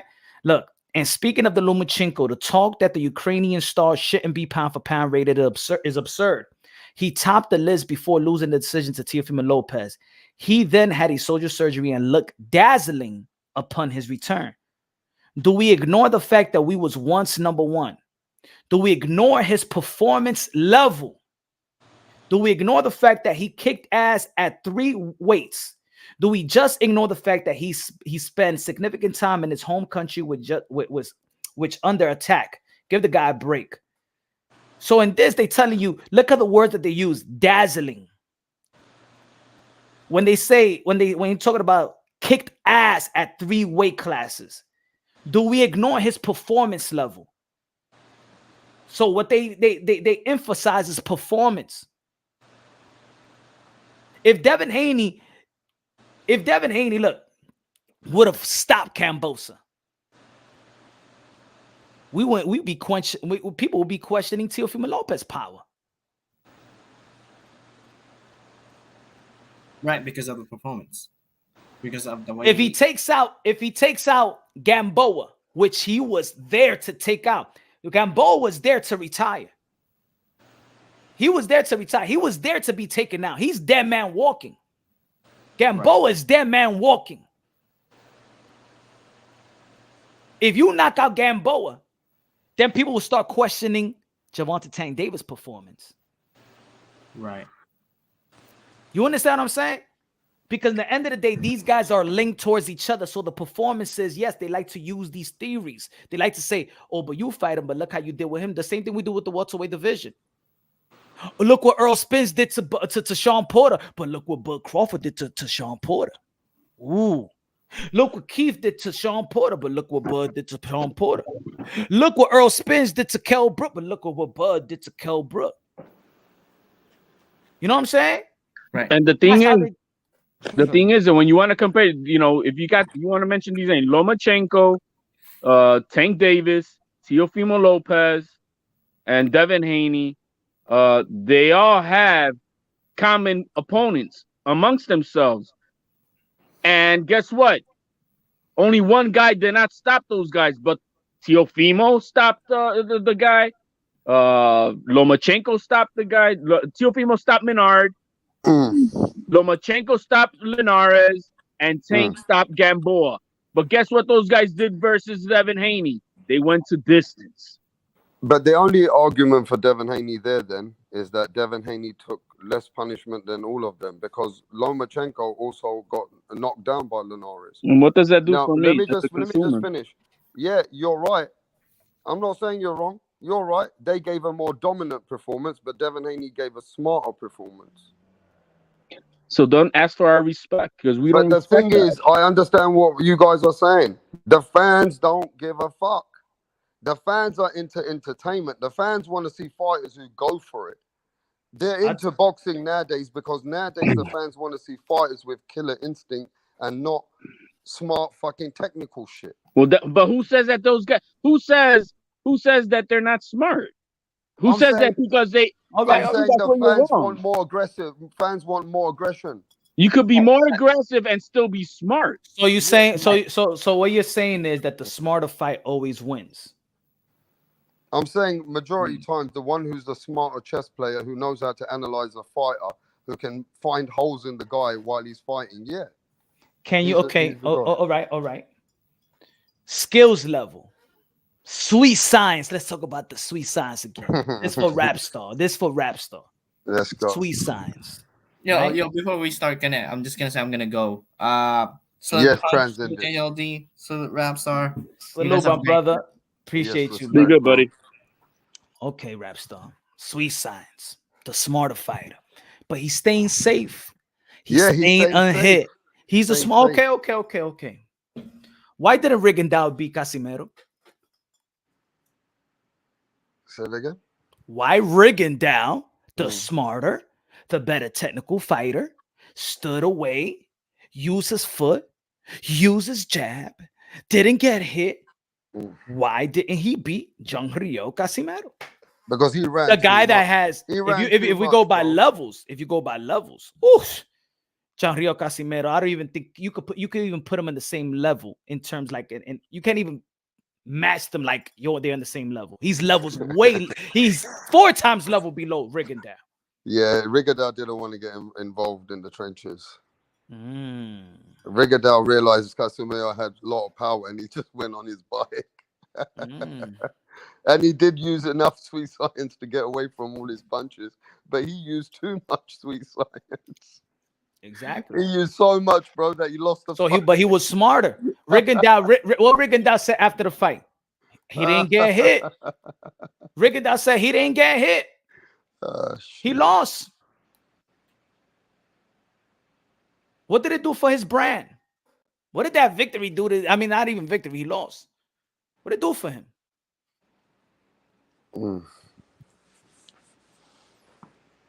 I mean, now he lost, didn't it? So obviously you put him back. Yeah, I'm gonna tell you, Devin Haney. Hey, you keep on going like that. Don't be surprised when there's gonna be a robbery. It's gonna be unfortunate, but even if you get robbed, people are not gonna care because people don't give a fuck about your fights. People are gonna be cheering. Yeah. And I'm telling him right, and I'm telling y'all whether y'all like it or hate, you are surrounded by potential money-making fighters that could be leading the sport, bro. And the thing is, when you got the talks of, I don't know if we're gonna fight Lomachenko, when that's what the big heads want, right before you're going into a fight in Australia, yo, didn't that one judge give AJ like 5 out of the first 6 rounds versus Usyk? I know one was 115, 113, AJ. I mean, you know what I mean?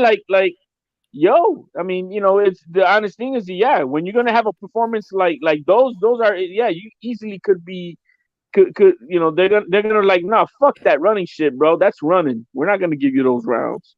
They did that to Raymond Ford in Texas when he was outboxing the dude, but the crowd was booing, and that was a draw. He was surprised. Then he's like, I'm not going to leave it into the judge's hands. I'm telling you, boxing may force Devin Haney not to leave it in the judge's hands, because now you're talking about this. You're talking about if Kambosa, he beats Kambosa or he loses to Kambosa, you think they're going to give a fuck? They'll just have Kambosa and Lomachenko, and then they wish that Lomachenko, and then probably a future with Ryan Garcia. There's still big fights. And I'm telling y'all, the pool of this talent, excitement talent, they're not going to give a fuck about Devin Haney. He better start entertaining. I'm telling you, man. He better start entertaining. Because that's what this is business. This professional boxing is a business. And so I would think that God forbid that Devin Haney loses to Kambosos.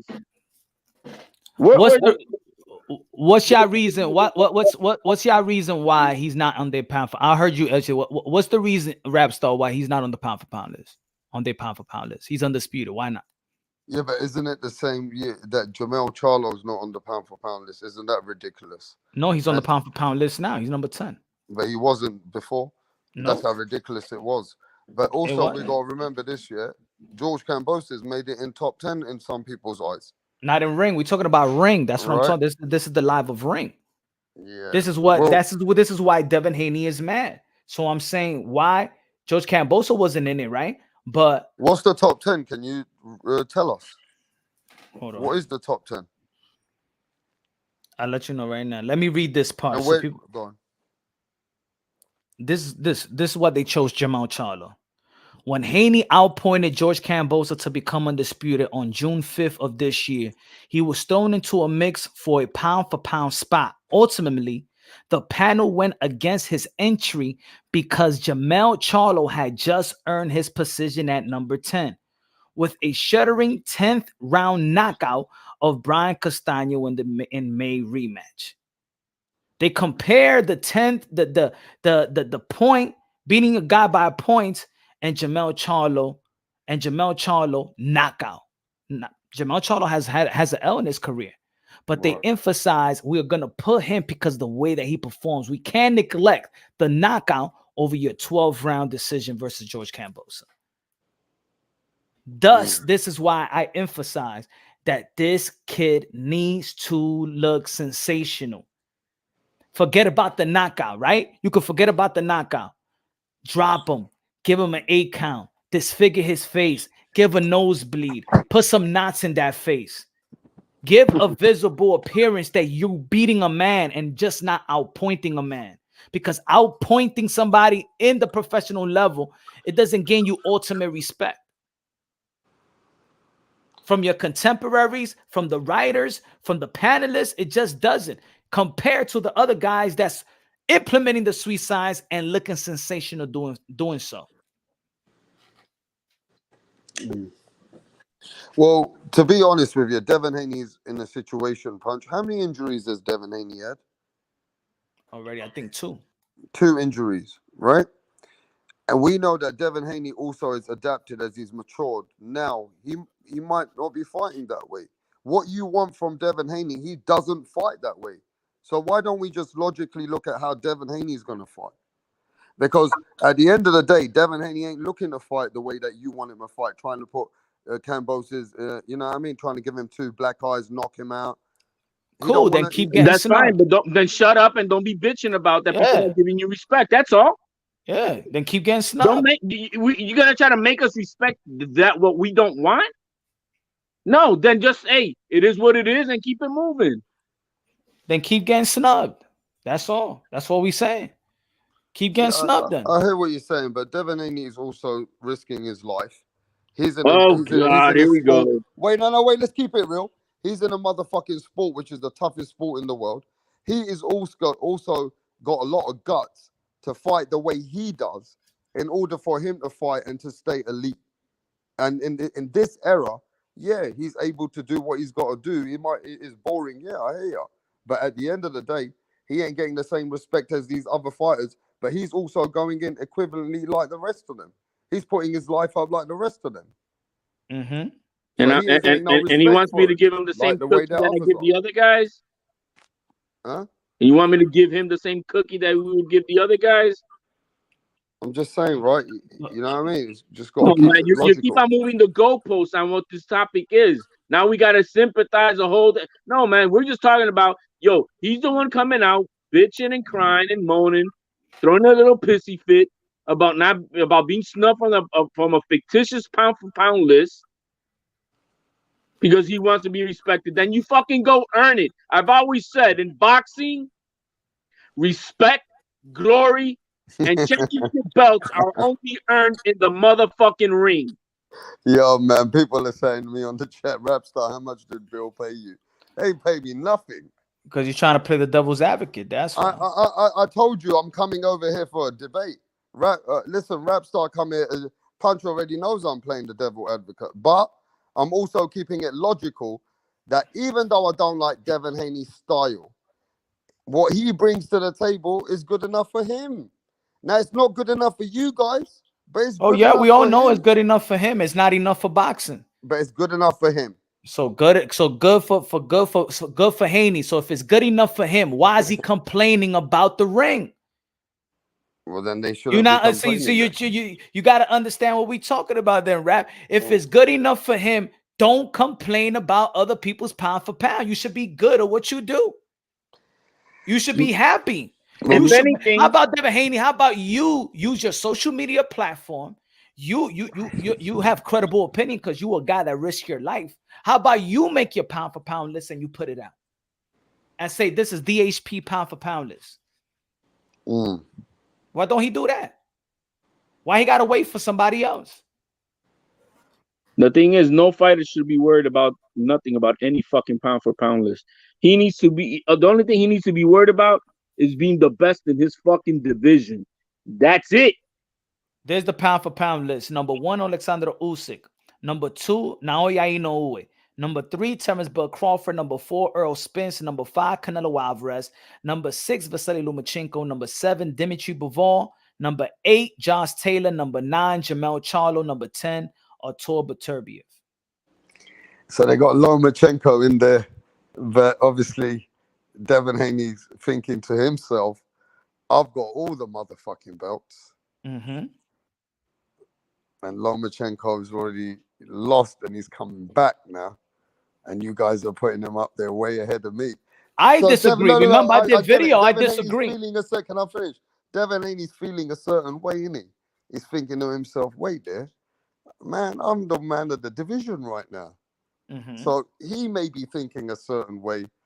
Nah, he's not the man of the division. He's the undisputed of the division. But that means he is the man, though, isn't he? At the moment, that's what I mean. He's got all the. It's unfortunate, but he doesn't have the respect. It's unfortunate, but he's not the top dog. They don't consider him as the king. It's either Lomachenko or Gervonta Tank Davis. It is what it is. It's like we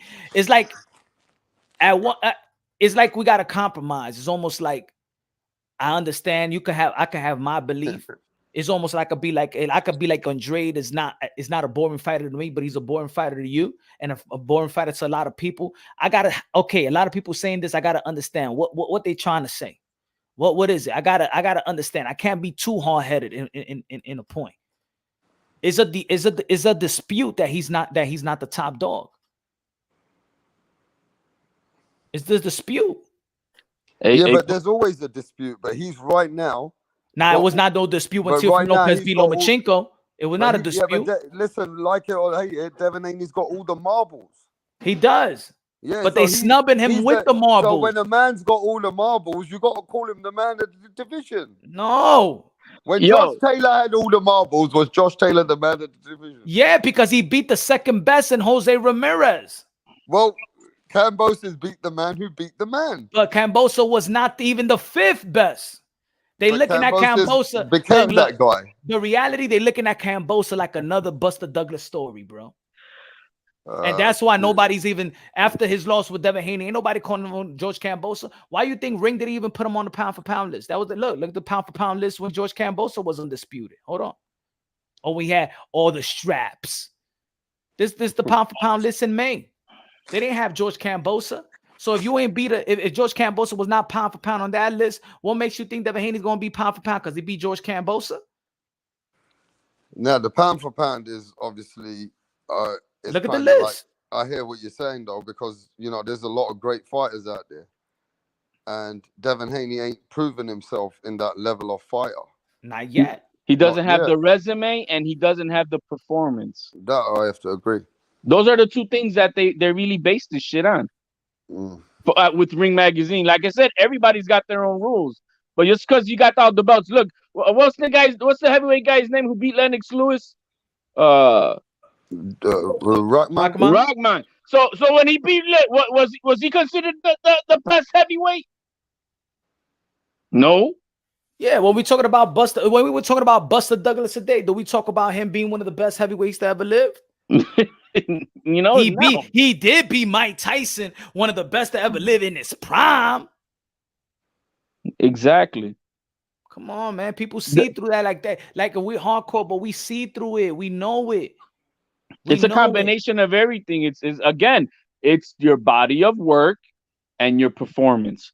Those two things combined is how they make their criteria.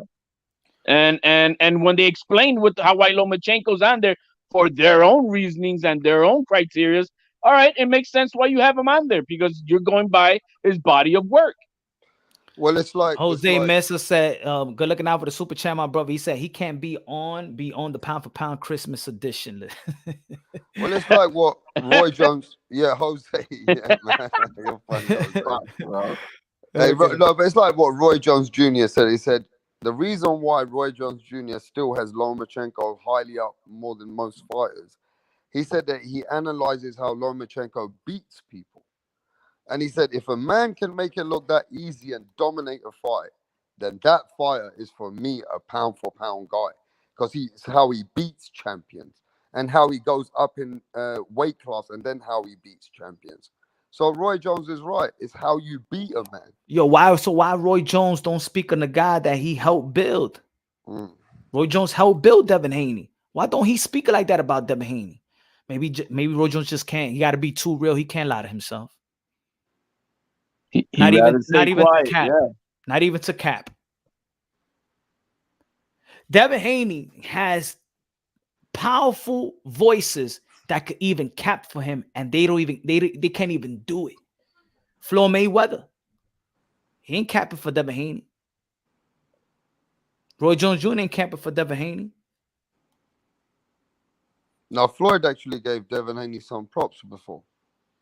He gave him props, but he's like, once he's talking about the belts, that belts don't mean nothing. You simultaneously you're dissing what Devin Haney accomplished. And then he said, if y'all want about go ahead, go fight Shakur Stevenson. Come on, man. And I'm saying, all I'm saying is, if Devin Haney, and I'm not saying that he needs to go and knock out a guy like if he fights Lomachenko or Gervonta Tank Davis, but once you let the people know during your fights that your level's above this opponent, they want to see something. They want to see something else. They ain't gonna spend time just watching the jab, do the same shit. Yeah, you're gonna win. And I always said Devin Haney's style is good for Devin Haney. Devin Haney got a winning style. It's good for Devin Haney, but it's not good for the sport of boxing. Now, he could be like, I don't give a fuck about the sport of boxing, but we do as fans. And if you don't give a fuck about entertaining the fans, and you don't give a fuck about what the fans think that, damn, yo, we see the tools. We see that you could use those tools and you could look sensational. Because that's what I feel. I see Devin Haney's tools and I'd be like, come on, man. Come on, why you holding back? Come on, Dev. Come on, do something. Let's go. The same way we looked at Shakur Stevenson before the hearing fight with the Jermel when Shakur Stevenson needed to apologize because he understood. Yeah, he understood what he was Nakatili. supposed to do. He understood. And what he did the next fight. And he promised to the fans. So don't act like the fans don't have no say-so. We paying for your ass, motherfucker, too. So take them fuckings up and then take the critical opinions and take the praise as well. I had the same opinion about Shakur, like the way I have with Haney. You know, after that changed. Woo, and now, right now, he's an exciting fighter to me. He's in my top 5 favorite fighters. Yeah. You know what I mean? You know, so yeah. I mean, I appreciate. The thing is that you saw that he promised it, he delivered, and he repeated. And guess what? He's not looking for a soft touch. Now he's like, okay, since everybody thinks that Conceição beat Valdez, I want him next. Yo, what did everybody was told? Let's be real, because I was doing a live on that, and then everybody talks about it after the fight. What did people feel about Gervonta Tank Davis' performance versus did I do the live on that one? Nah, I didn't do the live on that one. Versus who? Rolly or I didn't do the live on that one. I saw the fight, but I didn't do the live. No, I didn't do the live. But I'm just saying in general that people do the live and people gonna talk about the fight. What the people say about Gervonta Tank Davis and Isaac Cruz? No, many people thought he lost that fight. But what they feel about his performance? They started. No, they gave him because he was one armed. They thought he excelled on the adversity that was trying to pot him. And still perform. But people didn't appreciate that much. Well, that's they didn't like it, yeah. Because they expected a knockout. They already got spoiled by Gervonta Tank Davis. But don't you think all these people that you're talking about are mostly casual fans as well? Nope.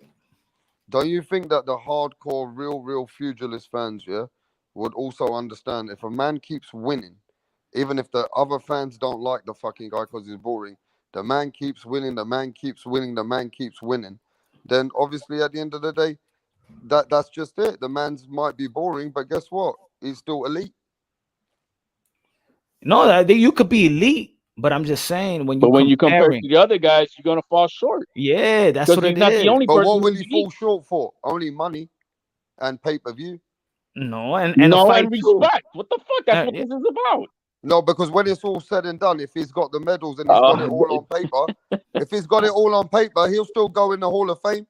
He'll still be the guy that get all his accolades later on, wouldn't he? Thank you for saying that, though. Thank you for saying going for the Hall of Fame. Do you know the people that is snubbing him on pound for pound list is the guy that's gonna vote him in the Hall of Fame? That's the point that I made weeks ago. What I was talking about the pound for pound. Let's say Michael Undisputed fight have you ever heard in history hasn't gone in the Hall of Fame. But what I'm saying is that now people are thinking a different way now. Look, who is he arguing with? Who is Devin Haney arguing with right now? Dougie Fisher, Michael Montero. These guys got the power of the pen to put you in the Hall of Fame. Tom Gray. Do you understand how? So yes, it's serious. These guys, us on the panel, we don't got the power to put Devin Haney on the Hall of Fame. You're saying, oh, but he got something written down that's going on the Hall of Fame. They're snubbing him now. They don't feel like he's pound for pound worthy. Thus, they're not even thinking about Hall of Fame Devin Haney, even when he got the undisputed. Right. But what I'm saying is you can't change it on paper, can you? You can't change on history, can you? You can't change history, can you? You can't change history. How? Just by judging it. You can't change history. Just we're talking about history and we're talking about now.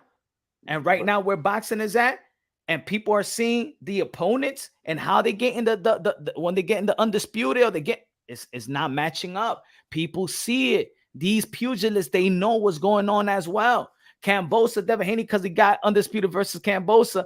It's not. It's just Kambosa hasn't done enough. Devin Haney hasn't done enough. Devin Haney's not considered really the top dog in a lot of people's eyes. There's still Lomachenko there. There's still Gervonta Davis, and there's a Ryan Garcia there, and then there's an Isaac Cruz that did very, very well versus Gervonta Davis that people felt like he won. You're not getting the top dog. It is what it is. There's too much competition. But he could change his narrative very soon, very quick. In 2 fights, he could change his narrative real fast. He has to have a dominating performance to stop Kambosa, TKO, beat his ass to a pulp, whatever. But it needs to be spectacular, and then have a spectacular performance versus Loma. And guess what? I understand.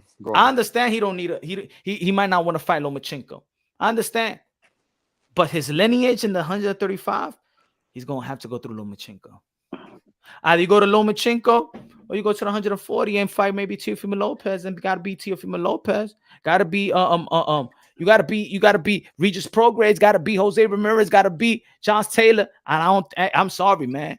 I don't see it in Devin Haney. He's gonna have to fight. I don't see. There's no way that the Godfather is gonna because that's what's gonna. I think that's what's gonna happen. His ass belongs to the Godfather now. So it's either Lomachenko or you're gonna move up to 140. Then you're gonna have to fight Teofimo. Choose your poison. Choose your poison. So I see that happening. But Haney he could definitely change in 2 fights. He could change this lack of respect that he feels he has, and to me it's understandably so why he doesn't have it. But he could change that narrative real fast in 2 fights, and the way he performs against Kambosos, and if he fights Lomachenko and defeats him. Do you really think he gives a fuck now? That I think Devin Haney's thinking how to get his longevity in this career, in this boxing, and trying to see what money he can make out of the sport. And I think if Devin Haney's looking at a way which he really gives a fuck about the fans, then I don't think he is that kind of a fighter who wants to fight a way he maybe can't fight that way. I mean, if a fighter could fight that way, then he'll show signs of those in all these fights. You want him to do something that he doesn't do. Then stay quiet and take the paycheck and the wins, and that's that. There's no need to be doing this hissy fit shit. That's why we're here today. That's why the entire white CBC community and Twitter world is talking about this shit. It's because he came out with it. He's the one who elevated this debate, and by all majority of people, he's not going to win this debate because it's not just based on having belts. So you're not going to get all the respect that you want like that. You're not. You got to earn it. You got to earn it. And until he does, he's not going to get it. So what you're saying is, for him to earn it, he has to start knocking people out. No, not knocking people out, but what do you want him to do? I would like him to do dominating, like Shakur did to Oscar Valdez. Dominate the guy like the way Lomachenko did to Comey. I mean, who you think would win, Comey or Kambosos in a fight? I think I choose Comey. You see, and so Lomachenko dominated him. That's what I want to see. I want to see a dominating performance, and not knockout, because guess what? To me, TKOs are a lot more impressive than knockouts, because it shows your skill level of dominating your opponent beyond what he can even handle. Yeah, I mean, you can hear that, but don't forget, in some fights he's won like 10 rounds. Yeah, Olympic style boxing. Yeah, that's the difference. His style of boxing is not as aggressive. Cuban style boxing. That's what he's doing. Devin Haney's style of boxing is not that kind of boxing style with aggressiveness, power. He's more technical. He ain't gonna give you that kind of fight that you want. But why is it when it comes to that? When I'm not saying you, I'm saying, let's say people, when we're trying to emphasize, when you're saying technical, why, or when we say he needs to be exciting, why people, when they hear exciting, means it's rock'em sock'em boxing. It's not rock'em. Being exciting is not like to translate to say rock'em sock'em. Stay in the pocket and just swing and you get hit and like we are spoiled. We seen Roy Jones Jr. be exciting and in copy box number, it said that he's the boxer that didn't get landed for one round. Didn't get a punch landed on him in one round, and it was exciting fighter. It doesn't mean to be exciting to be or look sensational. Forget about excitement, because excitement probably means also for other people is showmanship. To look sensational doesn't mean rock'em sock'em. We're not saying be entertaining and be Ricardo Mayorga. Nobody's saying that. Mm-hmm. Shane Mosley was exciting. He looked sensational. Still implement the fucking sweet science. Pretty boy Floyd, Zab Judah, even Amir Khan when he's on his A game. Thurman, Earl Spence. Earl Spence is an Olympian. He throws so many punches. Earl Spence doesn't get hit that much.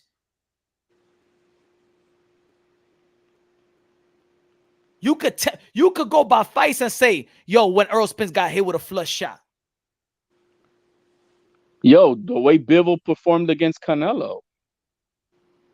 Come on, man. Saying sweet signs and saying sensational excitement doesn't mean that fighter is technical. Lomachenko is exciting. He's high-tech Lomachenko. So Devin Haney's technical fighting is not exciting, that we all know. The approach of his skills is boring. The way he approaches fights is boring. That's what it is. It is what it is. And not even his fans could back up the statement. All his fans could say is punch you're hating. Is Devin Haney boring? Yes or no, motherfucker? He's boring, motherfucker. Stop trying to justify shit, man. Ain't nobody talking about that he ain't skilled. He's straight up boring, bro. That's it. Damn. Like, why people get oh, you're punching, but he wins, but nobody say he a loser. Ain't nobody never called him a motherfucking loser. Ain't nobody never said that he don't got no skills. Damn. I mean, at the end of the day, turn that shit up, Haney. Turn it up. Boring is one thing, man. I hear that, man. Boring is what's going to take your credibility where in the market that the TV networks are not going to want to really do that much business with you. They're not really going to offer you pay-per-views because you're not selling bums in the seats. Bro, if he was exciting, man, they'll be fighting in the stadium again, man. They fighting in a fucking tennis court. They fighting in a handball court. They fighting in a handball court. Yo, the press conference. Yeah, but can it turn against everyone? Where he's that boring and he keeps winning, that people would want to pay to see him get beat. Bro, the shit was so fucking boring. That happened, didn't it, to Mayweather a bit? No, but Mayweather turned into a heel, man. He had a different personality. The shit was so fucking boring. I be on boxing news. I be on boxing shit all fucking day.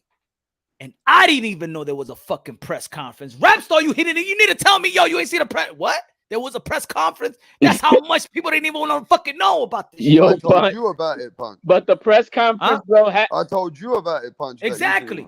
Half of the press conference was like an apologeticness about the first fight, how boring it was, that they expect this fight to be better, that they're expecting it to be a more exciting fight. That's what they were selling because they knew that the first fight sucked. Mm-hmm. That's what Bob Arum was talking about. That's what Lou DiBella, the fighters themselves, they know that it was a fucked up, boring ass fight.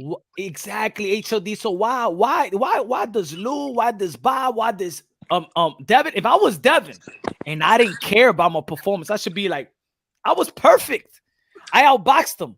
I did everything I wanted to do with him. I could do the same thing again. Why did he say I got to do it better? Why? Why better? Why better?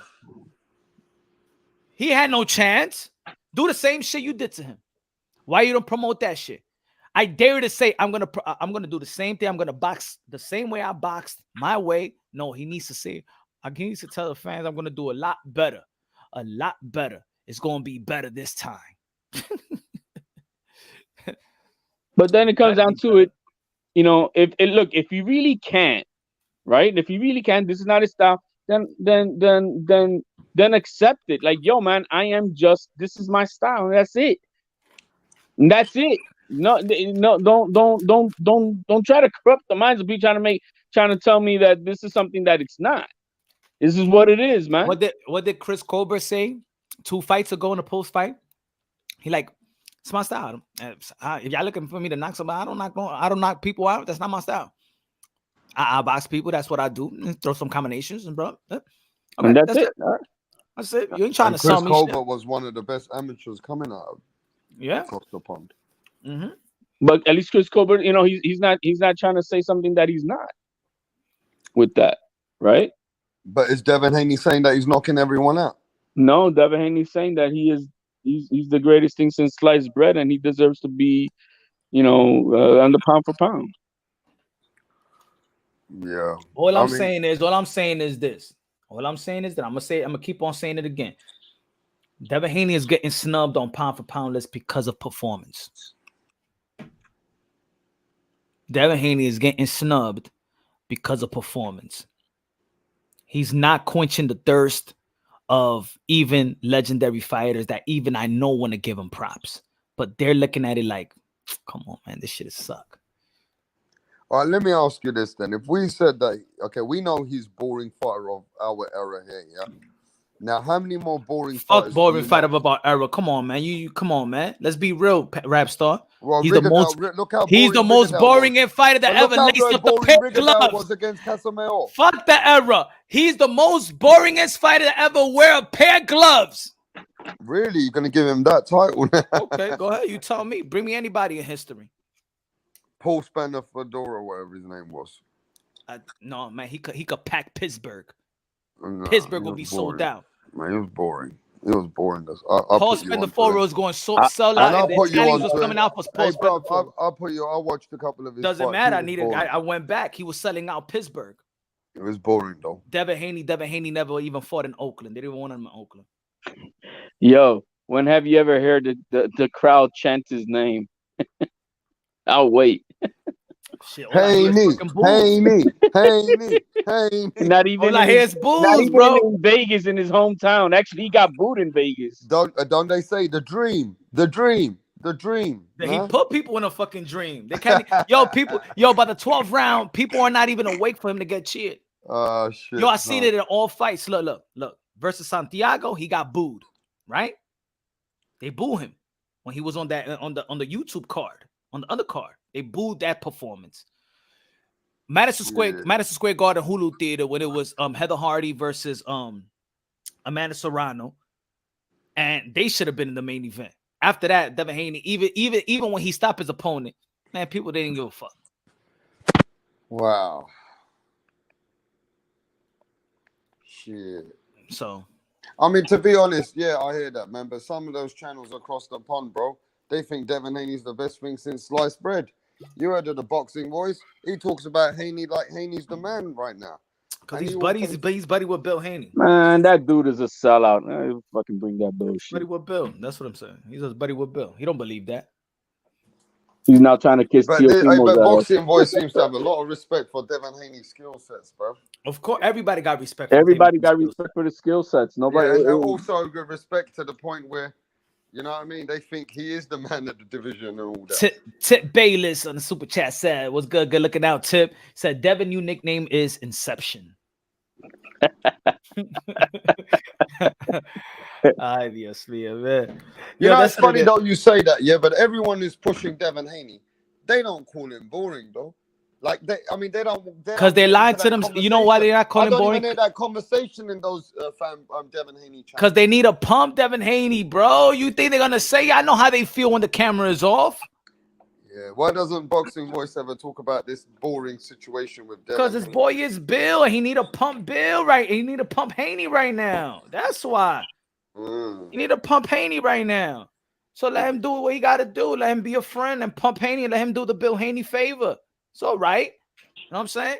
Yeah. Bunch of channels is doing favors for Bill. Go ahead. Bill told me I'm gonna go to the Boxing Voice, and he said, "Watch me go to your Dominican brother, and if you ain't gonna say if you ain't gonna pump with my son, I'm gonna go to the Boxing Voice of your Dominican brother and watch him pump my son." Oh shit. He told me that straight up. Bill Haney told me that straight up. Bill Haney's a hustling motherfucker. Yep. And I told Ness about it, and he doing it right now. Bill Haney a hustler, anyone. He said it straight like that. Or you don't want to say, all right. And then he goes, I'm gonna go over there. He a bigger channel anyway. Yeah. Trying to sun me. And then he went like that. That's what he said. First he said, I'm gonna go to IBFP. No lie. And that's what I'm talking about. Y'all be like, hey, yo, Punch, you this, man. Y'all, I have convos, man. Me and Bill, we go at it like that. On the back end, pause. You know what I'm saying? He like, oh, yo, all right, doesn't matter. I'll go to IBFP. He got more subscribers than you at around that time. That was last year. I said, go ahead. Bill Haney used to go to and then IBFP had a video. He said something about Devin Haney, and I said, oh, okay, go over there. He said, I'll go to your Dominican brother, Ness of the Boxing Voice. And then I told Ness, yo, watch, look, he's trying to, this is what he said. And that, he's in the Bill Haney business, I guess. So, all right. He was in the Bill Haney business while shitting on Teal for a good minute. And now that Teal is kind of reemerging, now he's trying to kiss Teal's ass. Fuck out of here. Hey, Bill used to go a lot last year, yeah? I remember what's that guy's name? That fake fucking Muslim. Kaka TV. Yeah, him. They used to go a lot over there. You know, now he's moved on to other channels, man. He goes and always finds people, doesn't he, to play the game. Kaka TV be like, yo, man, trust me, man. The Muslim money is real good, man, in boxing, man. That's a pipeline right there. So, you know what I'm saying? You got to get fan bases. So then he goes on this Islam stuff, and please, man, I see right through that shit. That was a Kaka TV's plan. Oh yeah. Fake fucking Muslims. But yeah, man. Hey, look, man. At the end of the day, though, I think Devin's just a bit bitter, yeah, that he don't get the love from boxing. That he feels that. I think it's kind of like, it's a catch-22. Devin knows that he ain't got the style that people like, but Devin feels like from what he's achieved, people should start to call his name. You know what I mean? Yo. If he doesn't, I'm gonna tell you right now, bro. If he does not perform good, if he has another performance like that, I don't know, man. I think it's gonna be bad. If he does another thing like that, the Bobfather is gonna corner him hard. It's gonna be one or the other, but you're gonna take the hardest fight that's available. Nah, this is where they got it. Look, to pump this fight, they're gonna have to come up with another story. The first story was that his father couldn't make the Australia. You know what I'm saying? And then in the 11th hour, they magically gave him a visa on the 11th hour. Man, please, I don't believe that shit either. I don't believe that shit either now. They just but let me tell you something. Bill's connected, there's like a 72-hour visa that they can make an exemption for a 72-hour visa, and that's what they got. They knew that from the get, but they played it off to make a drama thing for. Yeah, but Bill's connected. Bill's got what's his name? Oh yeah, Australian really gonna break their rules and their laws for for Bill. No, I'm saying Bill probably knew what they were playing at. So now they know they gotta now the writers, you know what I'm saying? The writers to promote this fight, they gotta come up with something. You gotta keep on cloud chasing other names. You gotta add Loma. And that's what they're doing. They gotta add Loma into this thing. If you win, you fight Loma. You see, so if Bob keeps saying that, if you win, you get Loma. Loma, if he wins, they're going to promote. See, Loma's going to be fighting in October as well. Devin Haney, they're going to have to promote Loma and Devin attached to this fight with Kambosos, so now everybody could see what could they possibly see in the future. Do you think they would dare have Lomachenko attend that fight only 2 weeks away before his? Depending where they're going to fight. Well, they're fighting in Australia, so. Oh no. You know, would Lomachenko take that 18-hour flight to be at that fight, then come back? Nah, Loma wouldn't even do that. He's too smart for that. Even though he got here on a Monday, right, or something like that, and then he went, or I forgot what day was it that he got here in the States like the Wednesday before the Usyk fight, and he still flew out to to over there to Saudi Arabia. Yeah, but probably his camp really hasn't started yet. Like, I don't think. Let me see if his fight October. Maybe now he's really starting his 8-week camp. You know. Gotcha. Right, let me just say this though. I know everybody is on point with this Devin Haney's boring and all that, but are we going to find a fighter to get Devin Haney to get into the trenches? Are we going to get somebody who's going to show Devin Haney how to, make that kind of a fight? Because if he's so good in skills, why don't he do it? But what I'm saying is, if he doesn't need to do it, and fighters can't make him do it, does it not go back onto the guys like who's fighting him? Can't we also put a blame on them that wait there? You know what? You motherfuckers need to start putting Devin Haney in the fucking trap. You need to show us. You need to start putting Devin Haney in an uncomfortable position. We're done with him jabbing and grabbing you and hitting you with a 1-2 and then trying to hold you and run away again. You guys need to do something. So then it comes on the fighter as well. So absolutely. I think tomorrow, let me just finish, bro. Let's say tomorrow Lomachenko fights him. You expect Lomachenko to do something there. You expect Lomachenko to make Devin Haney uncomfortable, make him come out of position, make him want to fight. That if that doesn't happen, don't you start to blame another fighter? You could, but he's not. He's not. But you could, but he's not the favorite to win. That's what it is. He's just not. Once you're the favorite, they're looking for you. You're supposed to be really the attraction. I understand what you're saying. You get what I mean, right? Fighters don't make him fucking fight. Yeah. You know, if it was Teofimo, I just like fighters that is gonna let Devin Haney grab him and jab him and get away with it. But the thing is, even George Kambosos is not even trying to grab him. He's grabbing George Kambosos. He's grabbing George Kambosos, and he's out jabbing him, out landing him. What the fuck you grabbing then? Shouldn't be trying to box him, bro. Why you grabbing George Kambosos? George Kambosos ain't trying to do shit to you. But Kambosos could definitely have a much different game plan than what he did in the last fight. I think Kambosos had a terrible game plan, and I think he tried. To me, I think he tried to play the boxing game, the total sweet science, as we want to say, with him, and I think that was the wrong game plan. You know what I mean? He needs to fight more like that Jojo Diaz style fight. You know, to get on the inside with him and bang. But we'll see. But definitely, I think he's gonna come be like that. Loma ain't gonna play that game. I think he's gonna do better.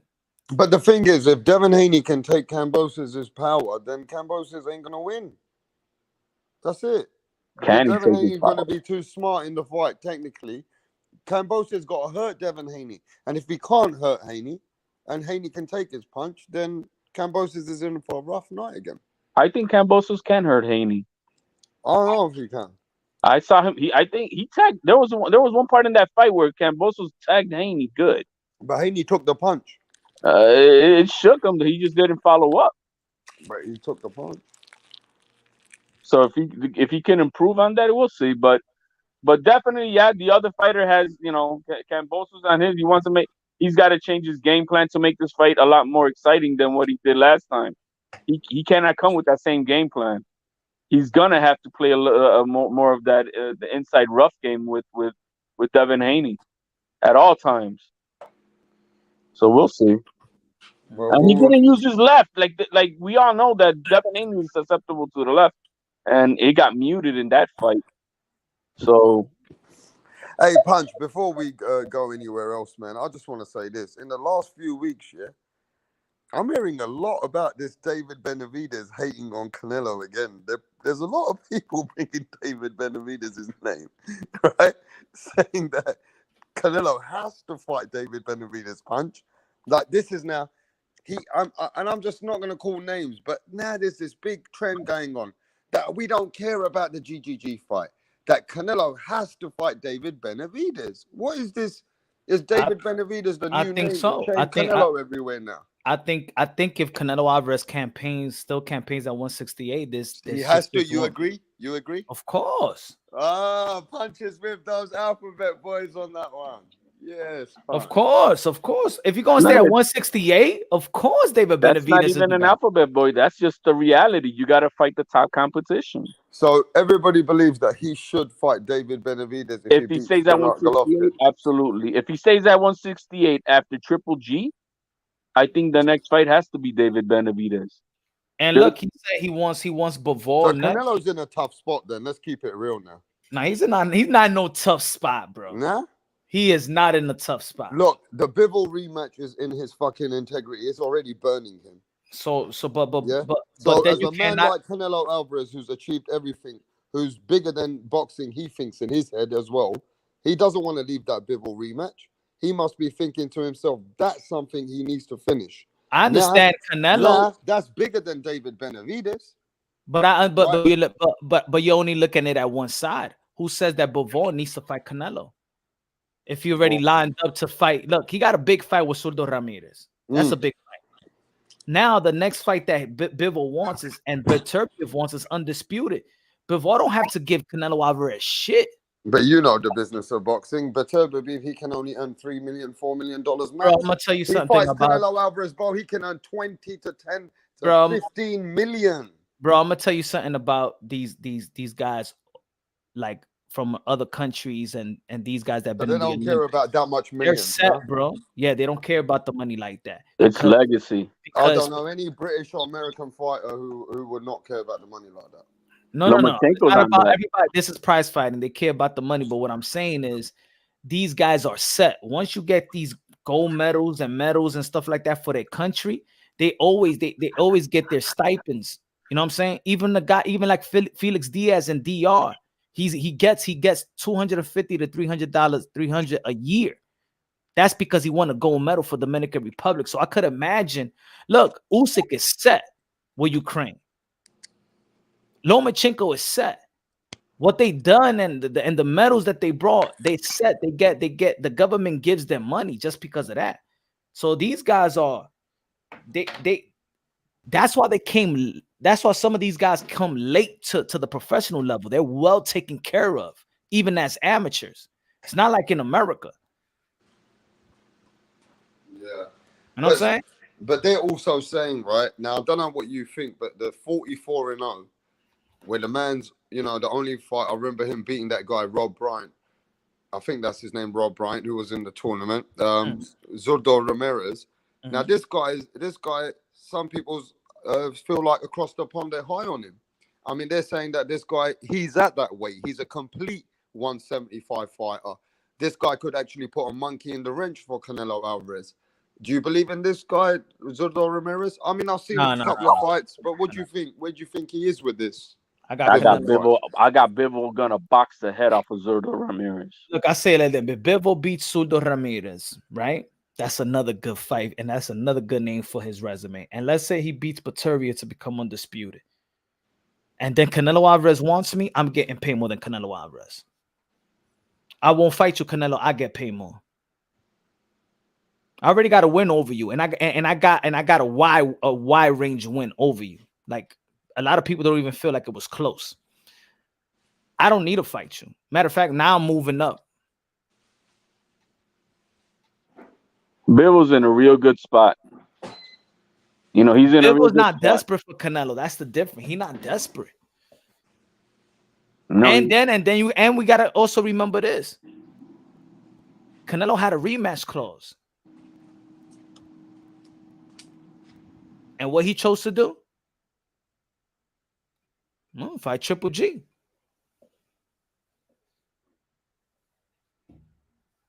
I think 175 should be done with Canelo. Canelo needs to be done with 175. I mean, I think it just showed that he when it comes to the real top guys in that division, he's overextended his thought capability of what his body can take upon at that level up there. I think he should he just 175 is just too much for him. Now, if Okay. Suldo Ramirez wins, yo, I'm gonna tell you like this: the interest will be just as much or probably better than the David Benavidez and Canelo, because Suldo Ramirez will do what Canelo Alvarez couldn't do, and And then that's Oscar De La Hoya's fighter, isn't it's it? Oscar De La Hoya's fighter, and Oh he's my Mexican, God. and he's Mexican. So Suldo Ramirez takes care of Bivol, and then Canelo Alvarez, because then Canelo Alvarez, it'll be a different rematch. You know what I'm saying? You lost. The Bivol lost. So then it's not the same thing. He's not undefeated. Suldo Ramirez. And Suldo Ramirez, he be talking shit about Canelo. So say Suldo Ramirez will call out Canelo. And now you got two Mexicans that's calling you out. Suldo Ramirez and David Benavidez. And if you don't fight, and if you don't fight one of them, the Mexican people, they're the gonna look at you politics are gonna sideways. get ugly with that. Yeah. And he was already said that he don't want to fight Mexican fighters. I'm telling you like that. David Benavidez, Suldo Ramirez gonna close him in. If that but the thing is, man, I mean, that sounds like it could be a great story for it to happen. But That's boxing. but I don't see Suldo Ramirez doing shit with Bivol. Bivol's gonna box his head off, bro. I don't like Suldo Ramirez too much style. You know, I think he's slow, but you know what? You just never know, man. Well, I mean, anything can happen. But on the eye test says Bivol's gonna beat the shit out of Ramirez. He's gonna stop him. He's gonna rehydrate big though. Suldo Ramirez is a big dude, man. Yeah, but Bivol's is no he's no little slouch, man. He's not, but I think he didn't even rehydrate more than, I think they 7 pounds or 6 pounds to fight low. He didn't even rehydrate that much. That's what I think his trainer said. No, we'll see what happens. When is that fight taking place? Damn, I don't even know the date. To be fair with you, we might be getting too high on this Canelo win. Because to be fair, as Suldo Ramirez beats Bivol on a unanimous decision, no one ain't going to be shocked. How about if no one ain't going to be shocked? What happens to Canelo's career if he loses to Triple G? That'll be fucked up. If he loses to Triple G, yo, they'll fucking kick him out the pound for pound list. I think that would be worse, bro. Yeah. Yeah, it's expected Canelo to stop Triple G at this fight. That's what's expected.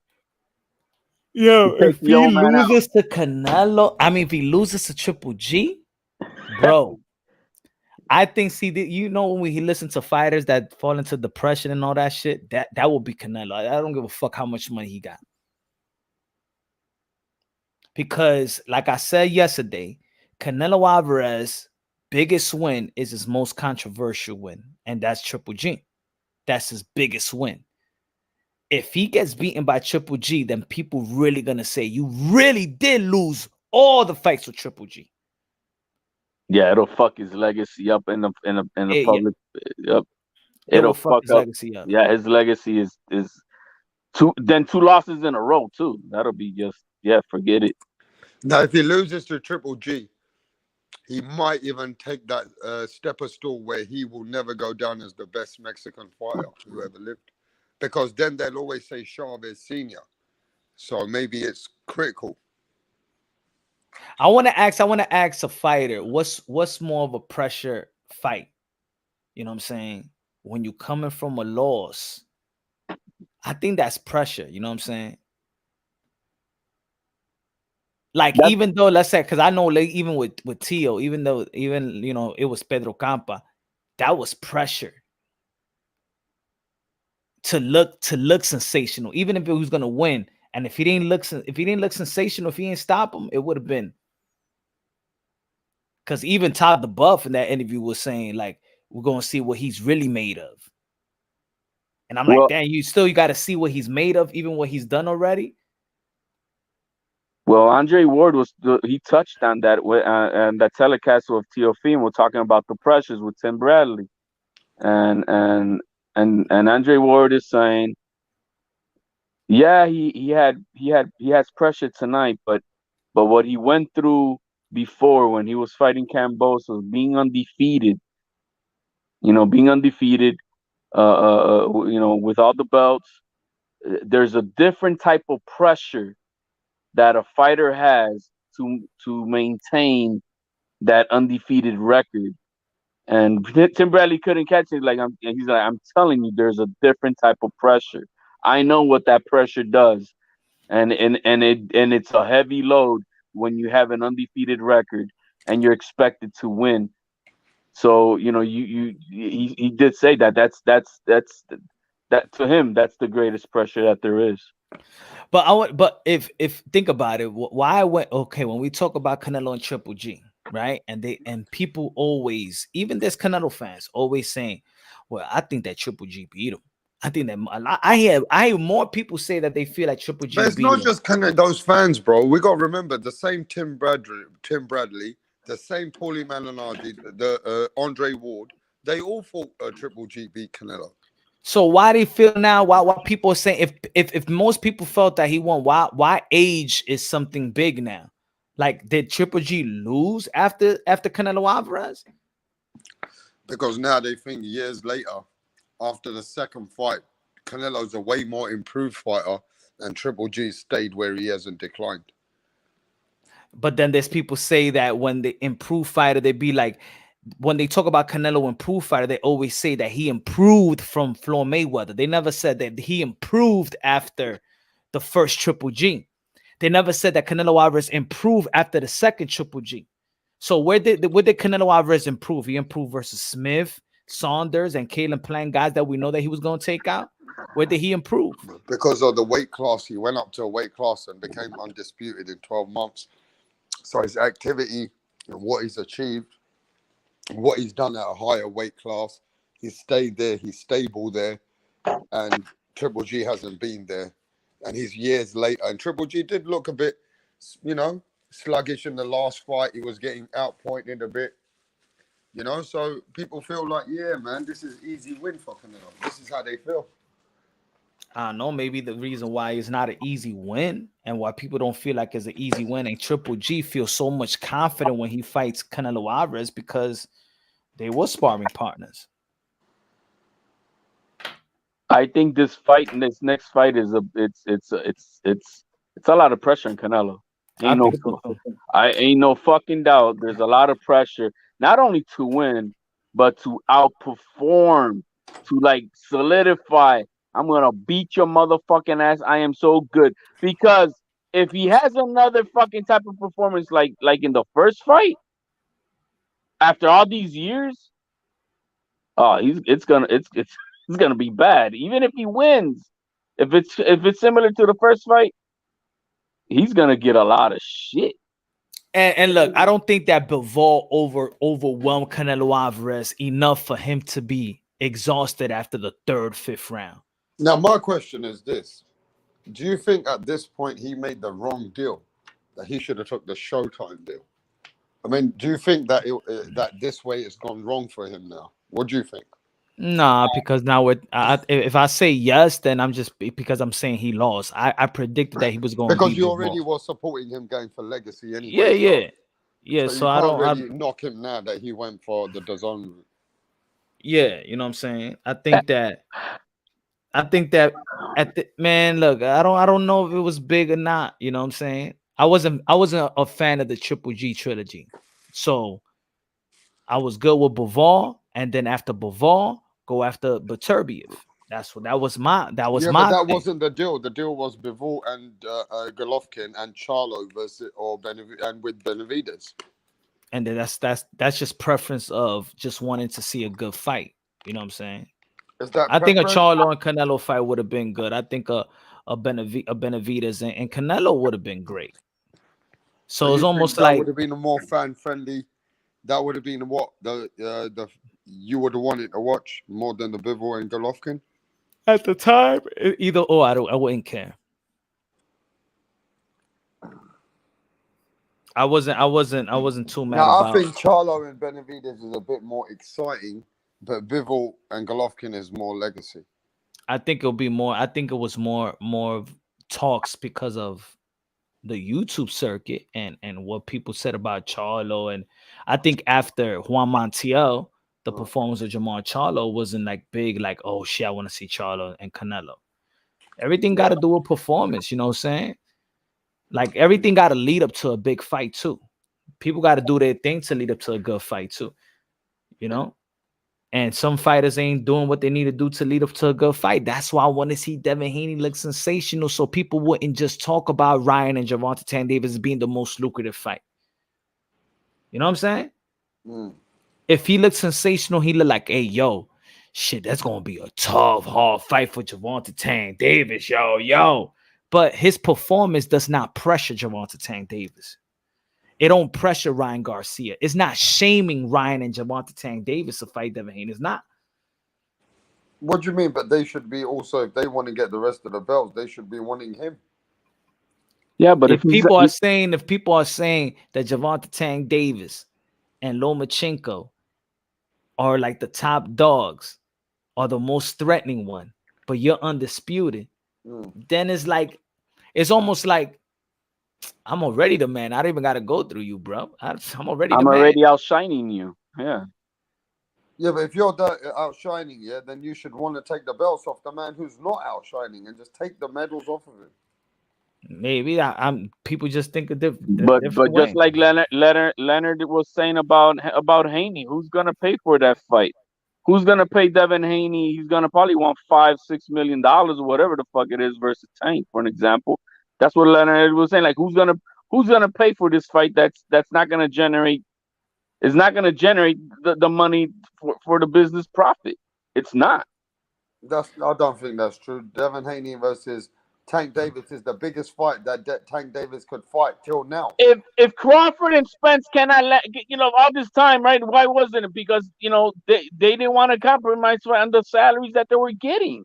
I'm just saying that's the biggest fight for Tank Davis right now, more than anyone else he's ever fought. No, it ain't. Tank Davis versus Lomachenko is. Oh, it's not. I'm talking about Tank Davis versus Devin Haney would be the biggest if there was no Loma and anyone else. That'd be Tank Davis's biggest fight until today. Yeah. Right. So let's get that straight as well. Maybe. I think might be boring, you can even add that people are interested in seeing Gervonta Tank Davis and Isaac Cruz rematch. Yeah, but that's just because there's no one else for Tank to fight in that camp. Who else is Tank gonna fight? Who else is Tank gonna fight now? Tank can fight anybody. He's the attraction. Yeah, but within the he's way proven it.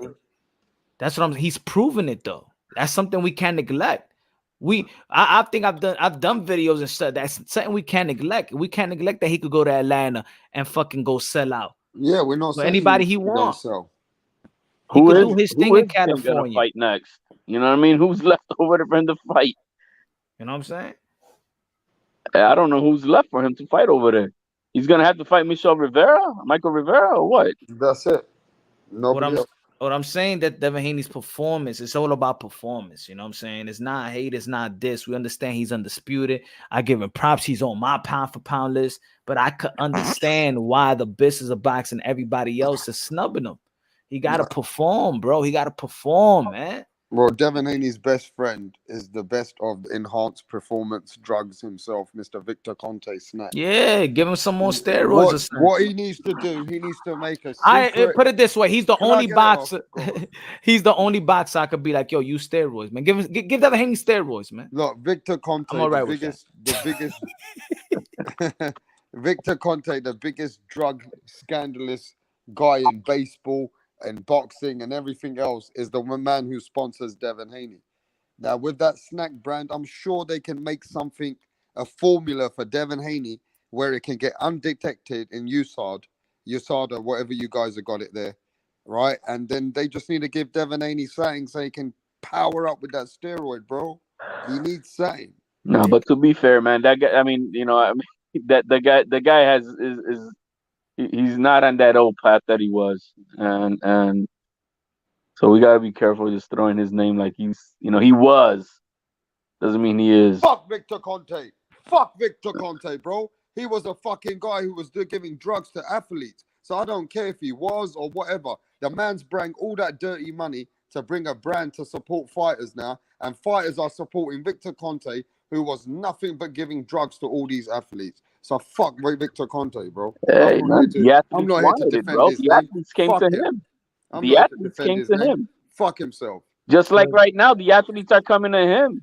Yeah. Fuck Victor Conte, bro. Some fucking steroid. Give fucking Devin Haney some steroid. I think that Give Devin Haney out of some any steroids. boxer, out of Victor any Conte's a boxer, cunt. out of any other boxer, I think he should be given a pass to use steroids. Come on, man. Just get. I think even with steroids, he can't knock nobody out. Even with steroids, you can't knock nobody out. You need some type of disability exemption. Oh, let him wear like 4-ounce pair of gloves or something. Let him wear the UFC gloves and shit like that. And the break in his hand and shit. Give him Tyson Fury's glove. Egg weights. The egg weights are the floppy ones. Which one of the two? Both of them. One with the left hand, the floppy glove, the other one with the egg weights. Give him something. Give him something, man. Hey, man, quickly, man. What are you saying about your boy Deontay Wilder, man? I see Deontay Wilder. A big respect to Mr. Blue Blood Boxing TV, mate. He had a good little interview. Deontay Wilder, a little bit emotional. I heard him cry. Deontay Wilder said he doesn't have to come to boxing. He's got everything in life. He's achieved a lot. He still said that he kind of been cheated in boxing. But I hear you guys giving that blue balls all that respect. I don't got no. Well, listen, hey, look, hey, HOD. Remember one thing. Fake journalism. Look, HOD. Remember, he gave us the content though. I don't care. Deontay Wilder came over to his channel, and we're boxing fans. So we got the interview there. We got to give him. We got to give him a shout out. You know what I mean? We're fucking up with the community and what he did to Braylon. I don't give a fuck what he's saying. That's me. I hear you, man, but we can't just not give the geezer. I can. We got to give the geezer his flowers if we saw the interview over there. Oh, okay. You guys saw the interview. Okay, I get what you're saying. You know, yeah, you got to. You know what I'm saying? If he bring it, it's still boxing. You know what I'm saying? Yeah. We can't. Even if you disagree with the content, you can't. We can't ignore it if you're trying to know what the hell is going on. You know what I'm saying? So. But it was a good interview though. I think it's one of the best. I think it's one of the best informed interview that Deontay Wilder has had. Yeah. I mean, just talking about, family, talking about fatherhood, talking about the business of boxing, talking about, a lot of examples he gave, you know what I'm saying? That I think that's what I wish it was like better volume. I wish it was better, like, like a one-on-one, like where you could see what his expressions or something like that. I think it would have been, even when he got emotional, but you could hear it. But if we saw it, like it would have been, What, it was an audio thing? Oh, you ain't hear it? Yeah. No, man. Like I said, bro, I don't fuck with that dude. Yeah, it was audio, but it was a good interview. You know what I'm saying? It was. Why don't you fuck with that dude? Because of what he represents?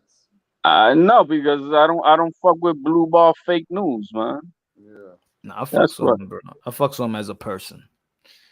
I fucks with him. I try, like I said earlier, I learned to separate content and the people. And when I see him, and he's been all the way straight up and cool with me. You know what I'm saying? So I got there's a difference, I don't know that motherfucker, so you know what I mean. So I can understand that when you have the one-on-one, so you have two sides of that, right? Mutual respect. That's all. Mutual respect.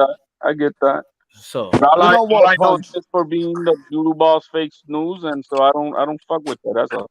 You know what, Punch? I used to be like HOD years ago, but now I've learned to realize, I respect their hustle. If they can hustle the people, or not even. Nah, man, I don't respect drug dealers, for an example, man. I don't care how hard they hustle. Fuck them. What I'm saying is, if the public are supporting it, You gotta respect their grind. No, Because the man's them are working out there. I respect integrity, man. I don't respect. You see, we are different. Yeah, but the public are even back supporting then, them. Yeah, but you the were like, public are you know, you supporting weren't. the grind. Nah, I don't respect Yeah, that. but Bro. imagine this comedy. Do you ever watch Saturday Night Live? We watch it from here. You watch Saturday Night Live comedy, innit? Yeah, And they Saturday Night Live always slander prime ministers. They slander global ambassadors. They slander all the good people, and they get such big views, right? And what I'm saying is, if this is that kind of entertainment and people are following it, and you don't like it because it's not the same. It's no, I comedy. understand that you think they lie. It's and they, comedy. No, I don't think. I know. okay, you know, right? But that entertainment is getting support, and they're making 3 videos a day. It's not the same thing. I hate Comedy. that you don't It's respect presented as what it is: satire, funny. You see, it's not reported as news. But See? Punch, you know, the people are saying, right, they shouldn't be hustling the fans. Like even that guy who came over here yesterday, what's his name? Southpaw. That Southpaw.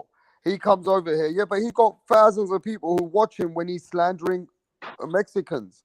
When he's slandering Canelo Alvarez. I don't think anybody takes him seriously. Yeah, but what I'm saying is, HLD, the people still follow him, though. Like, he's still hustling the people.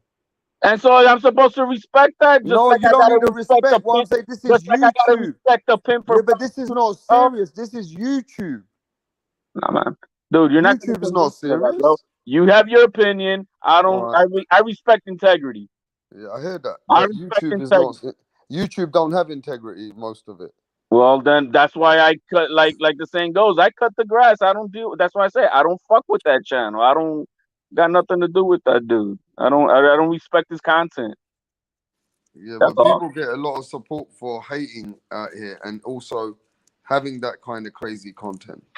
All right, fuck the suckers. The world is full of suckers, bro. Doesn't mean I gotta respect them. Hey, listen, the circus is what I think is going to happen on YouTube more because that's where they get the support. It's all about the circus. Well, it's always been kind of like that in its sense. Everybody likes to see a car crash. You know what I mean? Yeah, it's just the way it is, man. The man who works the hardest for boxing for even 3 months can go hundreds and hundreds of miles and spend thousands and thousands of dollars, bring them content. They're going to follow someone who's toxic and show toxic conversations. They rather follow that than the man who's really working hard. No, man, but it's not entirely true. Because then you got a guy like Showbiz, right? Who's straight up and narrow. The guy plays by integrity. He has no narratives. But Showbiz is an entertainer as well. Well, I mean, yeah, but what he preaches and what he spits out is not fake news and shit. But Showbiz tries to keep in the middle. He never ever really. Well, no, he has his objective views, but he makes rational thoughts that he shares his points of views of them. You know what I mean? Showbiz is a great entertainer. He's very good in knowing how to communicate with the people. And the other thing with Showbiz, he uses his gambling site as well, where he gets a commission from, where every live he'll promote his gambling site. So yeah, but that has nothing to do. So he's also but listen, Showbiz is decent in what he's doing, but he's also a hustler. He knows how to hustle the YouTube. But no, that's not hustling. He's selling the product. He's not hustling like, yo, on the down low, can you go bet? No, he's promoting it. Yo, go do this and do that. Yeah, that's there's all kinds of hustlers. There's hustlers. Yeah, but there's hustlers who sell narratives. There's hustlers who know how to do it properly. There's hustlers who don't sell their integrity to sell the product. So you got to have a hustle. He's not trying to tell me who to bet on. I'm like, yo, man, go bet it specifically on this dude, man. If you don't bet on this dude, you're a sucker. You don't do that. But you know what? I hear what you're saying. You don't agree with certain things that might not have integrity or whatever, but they're still working on this YouTube. YouTube is not about integrity. It's about entertainment. Dude, no, man. Not when it comes to you trying to be a media guy. When you're trying to be a media guy reporting news, I think there's a level of integrity instead of start making up news and fake news. I'm not into that. That goes for anybody. That's all. Well, thousands of people are into it, though.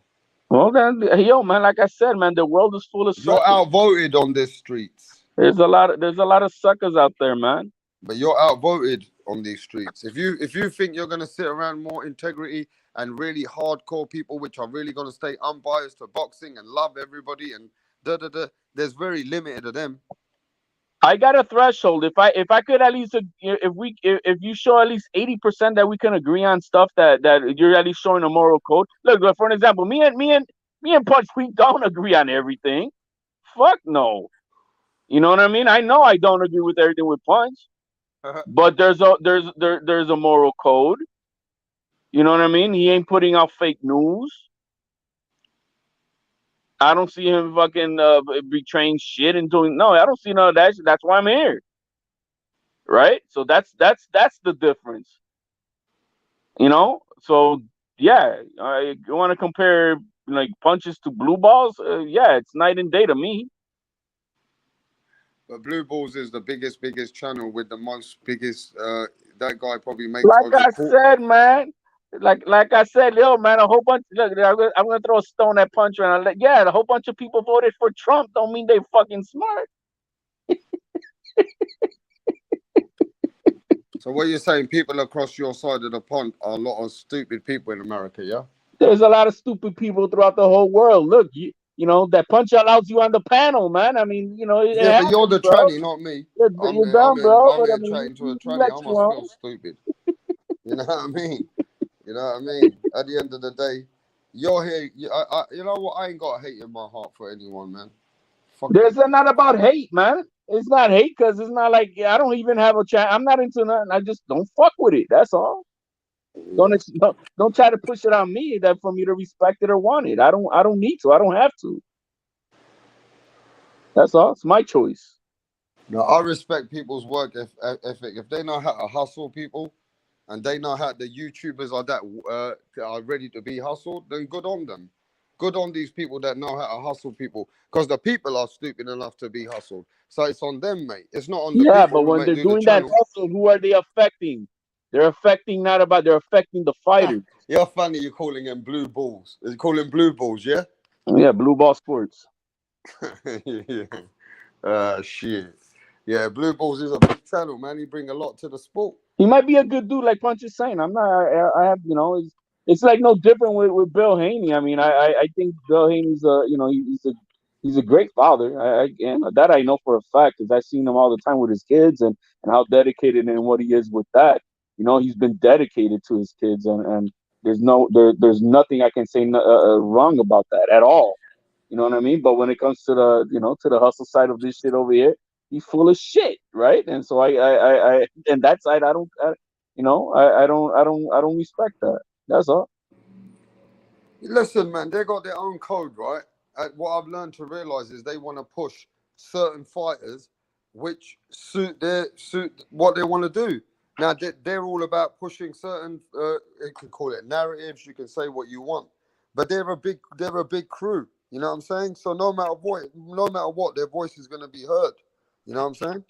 That's fine. I mean, I think I spoke enough about the fool. I don't need to speak no more. Yeah, that's it. So ain't no big deal. You know what I mean? Ain't no hating on nobody. But yo, hey Punch, where the fuck did Punch go? Punch, man. Punch went to the baño, man. What did he say? What did Ted Baylor say? Blue Ball Sports TV. Yeah, HOD. You wilded. Everything's all about money. I want to tell everybody it's all about money. Let me tell you guys something. All this hustle and everything else, you think these people are sitting at home wanking, talking all this narratives and pushing all these crazy stories and toxic fucking talk. You know why they're doing it? Because they're getting paid for it. And they're not making all like £50 or £100. These people are making all over $250,000 a year. Some of them are making way more money than this. So they're never going to give up because you don't agree with their narratives. They don't give a fuck. At the end of the day, the money they're making from the way that this entertainment factor is on YouTube, they're going to push more. They're going to push as much fucking toxic shit if they Well, no shit. That's how I get that. Like I said, I just saying I don't fuck with it. That's it. Yeah, I you want to watch it? Go watch it, bro. You want... You know, it's like me, you know, I mean, do what the fuck you want to do. I don't care, but I'm just saying don't ask me to fucking respect it. because I'm gonna stop you in your tracks. I don't gotta do shit. No, you don't. Yeah, I'm just saying other people don't need to respect it. But I've learned to realize that this is a hustle that people are on, Yeah, and but now people are doing this kind of hustle because this is what makes a lot of money. Simple. It just makes a lot of money. So I've realized they don't have to believe in what they're saying. well, I get it, but I don't sell. I wouldn't sell my integrity for that. I mean, if that was the Man, case, I would. I know I could have had a channel long fucking time ago. I know I could have done my own shit. That's just not me. It's not what I'm about. You know, at all. I mean, shit. All you other guys breathe. You know, eat, sleep, and shit boxing, and you know, I'm not a simp to the sport. I'm, you know, I'm an avid fan and a consumer of it, but by no means do I think I'm quad. But yeah, if I wanted to do a hustle game, I know for a fact I could have done it. But I'm not going to sell my integrity to the devil for money. That's not me. well, HOD, come to the real world. There's a lot of people will sell themselves to the devil for Well, no, money. it's not coming to the real world. Again, that's not me. There's a lot of people who do. I know that. there's a lot of POSs out there. I know that. I know that, but that's not me. You know what I mean? That's not me. That's all. Yeah, of course, you don't need to support shit that you don't agree with. Of course not. But all I'm saying is it's unfortunate, but that's the kind of energy that sells today, and that's what's taking over the YTBC platform, even in boxing. Because if you sell racism, you sell toxic shit, you come at fighters, you call fighters all kinds of names like bitches and ducks and hoes, and you start coming out with that energy, you're going to get a lot of support. You start talking about people's children, you're going to get a lot of support. I've seen a guy who fucking had to confront, but I realize he's hustling the world. You know what he does to people? When he gets angry, he says to them, I'm going to punch your fucking son in the face. And this geezer gets thousands of views. And people are out there sending emojis to him while he's sending these mad, crazy messages and expressing himself of what he's going to do to children. I've seen this guy, say the most toxic of things in my life that I'm thinking that how come you're not even banned? How the fuck is this channel even carrying on? That they're letting the man say that I'm going to punch his daughter in the face like this. And he's putting the action out on a camera. And there's these channels still carrying on with thousands of people giving them emojis and likes and super chats and stupid shit like that. And from that day onwards, I said to myself, this is a sick society, the YouTube society. YouTube people got some mental illness out here. Crazy shit's going on. But And that's people are not only supporting the there, most man. That's craziest the shit whole in the fucking world. world. People are supporting the most craziest shit in the world. They're sending super chats to it.